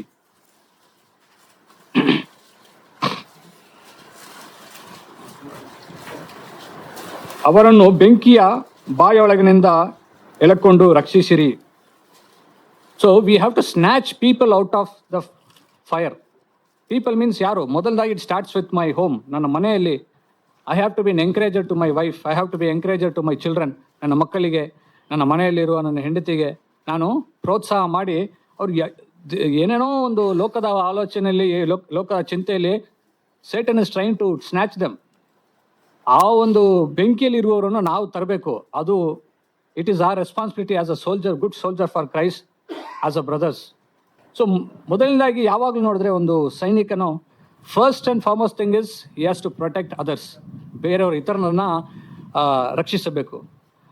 ನಾನು ಇತರರನ್ನ ರಕ್ಷಿಸಬೇಕಂದ್ರೆ ಆಸ್ ಅನ್ ಎನಿಮಿ ನಾನು ಐ ಕೆನಾಟ್ ಜಸ್ಟ್, ಇವಾಗ ಅಲ್ಲಿ ಸೈನ್ಯರು ಆ ಕಡೆ ಎದುರಾಳಿ ಇದ್ದಾರೆ ಅಂದರೆ ಸುಮ್ಮನೆ ಹೋಗಿ ನಾನು ಇರೋಕ್ಕಾಗಲ್ಲ. ನಾನು ಜೀವಂತವಾಗಿದ್ರೇ ಇತರನನ್ನು ನಾನು ಏನು ಮಾಡೋಕ್ಕಾಗುತ್ತೆ? I have to safeguard myself, I have to protect myself. ನನ್ನನ್ನು ನಾನು ಮೊದಲನಾಗಿ ರಕ್ಷಿಸಬೇಕು. ನನ್ನನ್ನೇ ನಾನು ಕಾಪಾಡ್ಕೊಂಡಿಲ್ಲ ಅಂದರೆ ನನ್ನ ಹೆಂಡತಿ, ನನ್ನ ಮಕ್ಕಳು, ನನ್ನ ಸಭೆಯವರು, ನನಗಿಂತ ವಯಸ್ಸಲ್ಲಿ ಚಿಕ್ಕವರಾಗಿರುವ ಯೌವನ ಸಹೋದರರನ್ನು ನಾನು ಹೇಗೆ ಕಾಪಾಡೋಕ್ಕಾಗುತ್ತೆ? First I have to protect myself. ಇವಾಗ ಅದಕ್ಕೆ ಎಷ್ಟೊಂದು ಪ್ರೊಟೆಕ್ಷನ್ ಇರುತ್ತೆ. ನೀವು ಈ ಗಡಿಯಲ್ಲಿ ನೋಡಿದ್ರೆ, ಬಾರ್ಡರೆಲ್ಲ ನೋಡಿದ್ರೆ ಒಂದು ಪೈಲಪ್ ಇರುತ್ತೆ, ಒಂದು ಮಣ್ಣಿಂದ ಮೂಟೆಗಳಿರುತ್ತೆ. ಅದ್ರ ಹಿಂದೆ ಇಟ್ಕೊಂಡು ಅವರು ಇದು ಮಾಡ್ತಾರೆ. ಯಾಕಂದರೆ ಎದುರಾಳಿನ ಆ ಒಂದು ಬುಲೆಟ್ಸ್ ನಮ್ಮ ಮೇಲೆ ಬರಬಾರ್ದು. ಬಿಕಾಸ್ ನಾನು ಫಸ್ಟು ನನ್ನ ಕಾಪಾಡ್ಕೋಬೇಕು. ನನ್ನನ್ನೇ ನಾನು ಕಾಪಾಡ್ಕೊಂಡಾಗಿಲ್ಲ ಅಂದರೆ how I am going to protect others? So ಇದನ್ನ ಬಗ್ಗೆ ನಾನು ಯೋಚನೆ ಮಾಡುವಾಗ how can I protect myself? ನನ್ನನ್ನು ನಾನು ಹೇಗೆ ರಕ್ಷಿಸಿಕೊಳ್ಳಬಹುದು ಅಂತ ನಾನು ನೋಡುವಾಗ I quickly want to share 4 things. ಹೇಗೆ ನನ್ನನ್ನು ನಾನು ರಕ್ಷಿಸಬೇಕು ಅಂತ ನೋಡಿದಾಗ ನಾವು ಮೊದಲನೇಗೆ ನೋಡ್ತೀವಿ, ಇಲ್ಲಿ ನೋಡ್ತೀವಿ, ದೇರ್ ಆರ್ ಮೆನಿ ಥಿಂಗ್ಸ್. ಅದು ನಾವು ನೋಡ್ಬೋದು. ಎಫಿಷಿಯನ್ 6:10-17 ನೀವು ನೋಡಿದ್ರೆ ನಿಮ್ಮ ಮನೇಲಿ ಓದ್ಬೋದು. ಅಲ್ಲೆಲ್ಲ ನಮ್ಗೆ ಪವಿತ್ರ ಆತ್ಮದಿಂದ ನಾನು ತುಂಬಲ್ಪಟ್ಟು we have the gifts and we have all the weapons of the spiritual warfare. It is given there. We have to put the helmet, breastplate, ಇದೆಲ್ಲ ಇದೆ. ಆದರೆ ಪ್ರಾಕ್ಟಿಕಲಿ ನನ್ನನ್ನು ನಾನು ಹೇಗೆ ರಕ್ಷಿಸಲ್ಕೊಳ್ಬೇಕು, ಹೇಗೆ ನಾನು ನನ್ನನ್ನು ಪ್ರೊಟೆಕ್ಟ್ ಮಾಡ್ಕೋಬೇಕು ನೋಡಿದಾಗ, first and foremost as brothers, this really came to me very personally. God challenge me that I should protect myself from sexual sin. ಈ ಒಂದು ದ್ರವ್ಯಾಶೆಯಿಂದ, ಕಣ್ಣುಗಳ ಇಚ್ಛೆಯಿಂದ ನೀವು ನೋಡಿದ್ರೆ ಅದೇ 2 Timothy, very easy to remember, 2:2. 2 Timothy chapter 2 verse 22. ಸೋದರ ಓದಿ brother. 2 Timothy chapter 2 verse 22. First thing. ಯೌವನದ ಇಚ್ಛೆಗಳಿಗೆ ದೂರವಾಗಿರು. ಸೊ ಇದನ್ನ ಓದುವಾಗ ನಾನು ಅನ್ಕೊಂಡು ಯೌವನದ ಯೋಚನೆ ಅಂತ ಹೇಳಿದಾಗ, ಇವಾಗ ನನಗೆ ಐ ಆಮ್ 40 years old, ನಮಗೆ ಯೌವನದ ಯೋಚನೆ ಅಂದ್ರೆ ದಿಸ್ ಫಾರ್ ಯೂತ್ ಅಂತ. ಬಟ್ ಈ ಪತ್ರ ತಿಮೋತಿಗೆ ಬರುವಾಗ he was almost 45-46 years old. So ತಿಮೋತಿಗೆ ಹೋಗಿ ಯೌವನದ ಯೋಚನೆ ಅಂದ್ರೆ, so we all know that, ನಮ್ಗೆಲ್ಲರೂ ನಾವೆಲ್ಲ ತಿಳಿದಿದ್ದೀವಿ how weak we are in our flesh. ನಮ್ಮ ಶರೀರದಲ್ಲಿ, ಈ ಕಣ್ಣಿನ ಮೋಹದಲ್ಲಿ, ಕಣ್ಣಿನ ವಿಷಯದಲ್ಲಿ ನಾವು ಎಷ್ಟು ಈಸಿಯಾಗಿ ನಾವು ಪಾಪಕ್ಕೆ ಒಳಗಾಗ್ತೀವಂತ. ಮೊದಲನೇದಾಗಿ ಆಸ್ ಬ್ರದರ್ಸ್, ಸಹೋದರರಾಗಿ ನಾವಿರುವಾಗ, ನಾಯಕರಾಗಿ, if we have to be a good soldier for Christ, ಕ್ರಿಸ್ತನಿಗೆ ಒಳ್ಳೆ ಸೈನಿಕನಾಗಿ ಇರಬೇಕಂದ್ರೆ ನನ್ನನ್ನು ನಾನು ಈ ಒಂದು ಕಣ್ಣಿನ ಇಚ್ಛೆ, ನನ್ನ ದೇಹದ ಒಂದು ಮೋಹ, ಈ ಒಂದು ಯೌವನದ ಪಾಪದಿಂದ ನಾನು ದೂರ ಇರಬೇಕು. If I can't protect myself from my lust of my eyes, desires of my flesh, I will really easy be target for the devil. That's the first thing. I have to, ನನ್ನನ್ನು ನಾನು ಈ ಯೌವನದ ಪಾಪದಿಂದ, ಇಚ್ಛೆಗಳಿಂದ ನನ್ನನ್ನು ಕಾಪಾಡ್ಕೋಬೇಕು, first thing. Second is, ಅದೇ ನೀವು ನೋಡ್ತೀರಿ, ಪ್ರಕಟಣೆ 14:4 ನೋಡ್ತೀವಿ, ಅದೇ related to the first one. ಅದ್ರ ಓದಿ ಬ್ರದರ್. ಪ್ರಕಟಣೆ chapter 14 verse 4. ಸ್ತ್ರೀ ಸಹವಾಸದಿಂದ ಮಲಿನರಾಗದೇ ಇರುವ. So they did not defile their garments with women, it says. So ಇವತ್ತು ನಾವೆಷ್ಟೋ ಯೂಟ್ಯೂಬಲ್ಲಿ ಶಾರ್ಟ್ಸ್ ಬರೋದು, ಇಲ್ಲ ಏನೋ ಒಂದು ಮೆಸೇಜಸ್ ವಾಟ್ಸಪ್ ಗ್ರೂಪಲ್ಲ, I am really trying to protect myself from this sexual sin? I am really trying to protect myself from this lust of my eyes? ನನ್ನ ಶಾರೀರದ ಇಚ್ಛೆ, ಈ ಒಂದು ಪಾಪದಿಂದ ನನ್ನನ್ನು ನಾನು ಕಾಪಾಡ್ಕೋತಿದ್ದೀನ ಅಂತ ನಾನು ಕೇಳ್ಕೋಬೇಕು. ಎರಡನೇದಾಗಿ ಇಟ್ ಸೇಸ್, ಕೀರ್ತನೆ 1 ವಚನ 1, 2, 3 ನಮಗೆಲ್ಲ ಗೊತ್ತಿದೆ ಯಾವ ಥರ ನಾವು ಐಕ್ಯತೆ, my friendship, my friend circle, ನನ್ನ ಸಹೋದರತ್ವ, ನಾನು ಯಾರ ಜೊತೆ ಹೇಗೆಲ್ಲ ಇದ್ದೀನಿ, that is very important. That I have to protect myself from my circle of fellowship or friendship. ನಾನು ಯಾರ ಜೊತೆ ನಾನು ಸಹಚಾರ ಮಾಡ್ತಾ ಇದ್ದೀನಿ, ಎಂಥವ್ರ ಜೊತೆ ನಾನು ಕೂತಿದ್ದೀನಿ. ಓದಿ ಬ್ರದರ್. ಸ್ಯಾಮ್ chapter 1 ಕೀರ್ತನೆ 1 and 2 and 3. ದುಷ್ಟರ ಆಲೋಚನೆಯಂತೆ ನಡೆಯದೆ, ಪಾಪಾತ್ಮರ ಮಾರ್ಗದಲ್ಲಿ ನಿಂತುಕೊಳ್ಳದೆ, ಧರ್ಮ ನಿಂದಕರೊಡನೆ ಕೂತುಕೊಳ್ಳದೆ, ಯೆಹೋವನ ಧರ್ಮಶಾಸ್ತ್ರದಲ್ಲಿ ಆನಂದ ಪಡುವವನಾಗಿ ಅದನ್ನೇ ಹಗಲಿರುಳು ಧ್ಯಾನಿಸುತ್ತಿರುವವನು ಅವನು ಎಷ್ಟೋ ಧನ್ಯನು. ಅವನು ನೀರಿನ ಕಾಲುವೆಯ ಬಳಿಯಲ್ಲಿ ಬೆಳೆದಿರುವ ಮರದ ಹಾಗಿರುವನು. ನೋಡಿ, ಎರಡನೇದಾಗಿ ಒಂದು ವೆರಿ ಇಂಪಾರ್ಟೆಂಟ್ ಥಿಂಗ್, ನನ್ನನ್ನು ಕಾಪಾಡ್ಕೋಬೇಕು. ನನ್ನ ಇತರ ಯಾರ ಜೊತೆ ನನ್ನ ಐಕ್ಯತೆ ಇದೆ ಅಲ್ಲಿದೆ, ನಡೆಯದೆ, ನಿಂತುಕೊಳ್ಳದೆ, ಕೂತಿಕೊಳ್ಳದೆ ಅಂತಿದೆ. ನಾವು we can meditate when we get time. We should not be with sinners or scoffers. ನಾವು ಎಷ್ಟು ಯಾವಾಗೆಲ್ಲ ಮಾತಾಡುವಾಗ ನಮ್ಮ ಕಾನ್ವರ್ಸೇಷನ್ ಯಾರ ಜೊತೆ ಇದೆ, ಯಾವ ಥರ ವಾಟ್ಸಪ್ ಗ್ರೂಪಲ್ಲಿ ಇದ್ದೀವಿ, ಯಾವ ಥರ ಸ್ನೇಹಿತರೆ ನಾವು ಲೋಕದ ಅಲ್ಲಿ ಕೆಲಸಕ್ಕೆಲ್ಲ ಹೋಗ್ತಾ ಇದ್ದೀವಿ, ಅವ್ರ ಜೊತೆ ಮಾತಾಡಬೇಕು. ಬಟ್ ಅವ್ರ ಜೊತೆನೇ ನಾನು ಅಷ್ಟೊಂದು ಟೈಮ್ ಸ್ಪೆಂಡ್ ಮಾಡ್ತಾ ಇದ್ದೀನ. ಹಣದ ಬಗ್ಗೆ ಮಾತಾಡೋದು, ಹೇಗೆ ಬಿಲ್ಡಿಂಗ್ ಕಟ್ಟೋದು, ಹೇಗೆ ಸೈಟ್ ತೊಗೊಳೋದು, ಹೇಗೆ ಲೈಫಲ್ಲಿ ಮುಂದೆ ಬರೋದು, ಇಂಥವ್ರ ಜೊತೆನೇ ನನ್ನ ವ್ಯವಹಾರ ಇದೆಯಾ? I am not protecting myself. I should protect my self in the area of whom I mingle with. ಇವಾಗ ಅದೇ ಒಂದು ಸೈನಿಕನ ತಗೊಳ್ಳೆ, ಇವಾಗ ಅವನು ಡ್ಯೂಟಿ ಇದೆ ಇಲ್ಲಿ, ಅದು ಬಿಟ್ಬಿಟ್ಟು ಇಲ್ಲಿ ಒಂದು 5 ನಿಮಿಷ ಅವನು ಟೀ ಕುಡ್ಕೊಂಬರ್ತೀನಿ ಅಂತ ಯಾರ ಹತ್ರ ಫ್ರೆಂಡ್ಸ್ ಎಲ್ಲ ಮಾತಾಡಕ್ಕೆ ಹೋಗ್ತಾರಾ? ಇಲ್ಲ, ಆ ಥರ ಅದು ಅಷ್ಟೇ ಡಿಸ್ಮಿಸ್ ಮಾಡ್ಬಿಡ್ತಾರೆ ಅವ್ರು. Is only focus is that I have a ನನಗೆ ಒಂದು ಕೆಲಸ ಇದೆ, ಇಲ್ಲೇ ಇದೇ ಟೈಮಲ್ಲಿ ಇಲ್ಲಿ ಇರಬೇಕು. ಅವ್ರ ಟೈಮಲ್ಲಿ ಅಷ್ಟೊಂದು ಇದಾಗಿರ್ತಾರೆ. ಸೊ ಎರಡನೇದು ಒಂದು ಕಾರ್ಯ ಬಂದ್ಬಿಟ್ಟು how I am protecting myself with my friend circle. Or even ಸಭೆಯಲ್ಲೂ ಕೂಡ ಎಲ್ಲ ಸಹೋದರರು ಒಂದೇ ಥರ ಒಂದಿಲ್ಲ. ಕೆಲವು ಸಹೋದರ ಹತ್ರ ಮಾತಾಡುವಾಗ ನಮಗೆ ಇರೋ ಒಂದು ಆತ್ಮೀಯ ಅಭಿವೃದ್ಧಿ ಕಡಿಮೆ ಆಗುತ್ತೆ. We have to mingle with people brothers who can encourage me to grow spiritually. So second thing is I should protect myself with the people whom I am surrendered with. Third thing, it says in Ephesians 5:16, ಎಫೆಸಿ 5:16-17 ನೋಡುವಾಗ ನಮ್ಮ ಸಮಯದ ಕುರಿತು ಬಹಳ ನಾವು ಎಚ್ಚರಿಕೆ ಆಗಿರಬೇಕು. How I am spending my time, that is one area where I can protect myself. ನಾನು ಅವತ್ತೊಂದು ಸತಿ ಸುಮ್ಮನೆ ಹಿಂಗೆ ಯೂಟ್ಯೂಬ್ ಶಾರ್ಟ್ಸ್ ನೋಡ್ತಾ ಇದ್ದೆ, ಒಂದು 10-10:30 ಇದ್ದು ಸುಮ್ಮನೆ ನೋಡ್ತಾ ಇದ್ದೆ. ಇಟ್ಸ್ ನಾಟ್ ಸಿನ್ಫುಲ್, ಇದೇನು ಪಾಪ, ಒಂದು ಅಶ್ಲೀಲ ಇದು ಏನು ಸೆಕ್ಷುವಲ್ ಥಿಂಗ್ ಇರಲಿಲ್ಲ. ಸುಮ್ಮನೆ ಜಸ್ಟ್ ಏನೋ ಒಂದು ಕ್ರಿಕೆಟ್ ಬಗ್ಗೆ, ಏನೋ ಸ್ಕೋರ್ ಬಗ್ಗೆ, ಏನೋ ಒಂದು 10:30 ಸ್ಟಾರ್ಟ್ ಮಾಡಿದೆ. ಆಮೇಲೆ ಒಂದು ಸ್ವಲ್ಪ ಹೊತ್ತು ನೋಡಿದ್ರೆ 12 ಗಂಟೆ ಆಗಿದೆ. 1.5 hour ಬರೀ ಶಾರ್ಟ್ಸಲ್ಲಿ. I was so ashamed. Lord, I never spent 1.5 hours sitting with the Bible or reading a message or listening to a message. But ನಾನು ಎಷ್ಟು ಸಮಯ ಕುರಿತು ಅಷ್ಟೊಂದು ನನಗೆ ಕಾಲೇಜಿನೇ ಇಲ್ಲ. I am so careless with my time. So ಮೂರನೇದು ಕಾರ್ಯ, how I can protect myself is how careful I am with spending my time. ನನ್ನ ಸಮಯವನ್ನು ನಾನು ಹೇಗೆ ನಾನು ಕಳೀತಾ ಇದ್ದೀನಿ, ವ್ಯರ್ಥವಾಗಿ ಕಳೀತಾ ಇದ್ದೀನ. ನೀವು ಹೇಳಿದರೆ 1 ಕೊರಿಂಥ 6:12 ಎಲ್ಲವೂ ನನಗೆ ಹೇಗಿದೆ, ಆಲ್ ಥಿಂಗ್ಸ್ ಆರ್ ಪ್ರಾಫಿಟಬಲ್. ಇವಾಗ ಕ್ರಿಕೆಟ್ ನೋಡೋದು profitable but lawful, but is it not profitable for me. ಅದು ಒಳ್ಳೆಯದೇ ಇರ್ಬೋದು, ಆದರೆ ನನಗೆ ಅದು ಏನೋ ಪ್ರಯೋಜನಕರವಾಗಿ ಇಲ್ಲ ಅಂತ ಪೌಲ್ ಹೇಳ್ತಾರೆ, 1 Corinthians 6 ಹೇಳ್ತಾರೆ. ಹಾಗಾಗಿ ಥರ್ಡ್ ಏರಿಯಾ, ಮೂರನೇ ಒಂದು ಏರಿಯಾ ಹೇಗೆ ನಾನು ಪ್ರೊಟೆಕ್ಟ್ ಮಾಡ್ಕೋಬೋದು ಅಂದರೆ, ನನ್ನ ಸಮಯವನ್ನು ಹೇಗೆ ನಾನು ಕಳೀತಾ ಇದ್ದೀನಿ. ಆಮೇಲೆ spending more time in brother ಹೇಳಿದಾಗೆ ಪ್ರೇಯರಲ್ಲಿ ಕಳೀತಾ ಇದ್ದೀನ, ದೇವರ ವಾಕ್ಯವನ್ನು ಓದೋದ್ರಲ್ಲಿ ನಾನು ಕಳೀತಾ ಇದ್ದೀನ. ಹೀಗೆ ಮಾಡೋದ್ರಿಂದ ನನ್ನನ್ನು ನಾನು ಕಾಪಾಡ್ಕೋಬೋದು. ಇಲ್ಲಾಂದರೆ ನನ್ನನ್ನು ನಾನು ರಕ್ಷಿಸಲು ಆಗಲ್ಲ, ನನ್ನನ್ನು ಕಾಪಾಡ್ಕೊಳ್ಳೋಕ್ಕಾಗಲ್ಲ. The last final thing, fourth one is which we see in Paul's own life. He says 2 Timothy 2:15 ನೋಡ್ತೀವಿ. 2 Timothy chapter 2:15, he is telling to Timothy there, the fourth area where we can protect ourselves. ನೀನು ದೇವರ ದೃಷ್ಟಿಗೆ ಯೋಗ್ಯನಾಗಿ ಕಾಣಿಸಿಕೊಳ್ಳುವುದಕ್ಕೆ ಪ್ರಯಾಸಪಡು.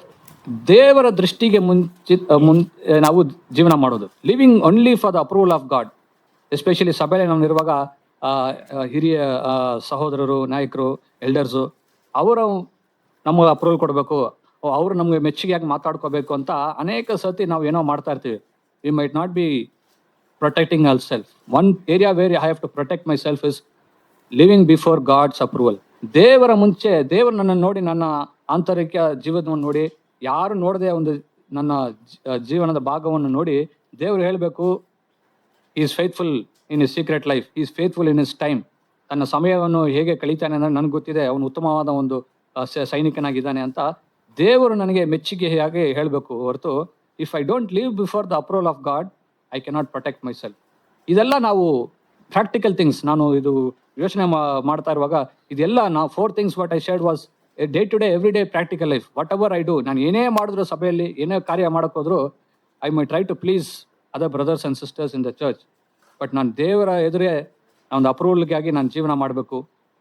ನಾನು ಶರೀರದ ಆಸೆ, ಕಣ್ಣಿನ ಇಚ್ಛೆ, ಇದರಿಂದ ನಾನು ದೂರ ನನ್ನನ್ನು ಕಾಪಾಡ್ಕೋಬೇಕು. ನನ್ನ ಸಮಯವನ್ನು ನಾನು ಇತರ ಯಾರ ಜೊತೆ ನಾನು ಮಿಂಗಲ್ ಆಗ್ತೀನಿ, ಯಾರ ಜೊತೆ ನಾನು ಸಮಯವನ್ನು ಕಳ್ಕೊಳ್ತೀನಿ, ಆದರೆ ನಾನು ಜಾಗೃತಿಯಾಗಿರಬೇಕು.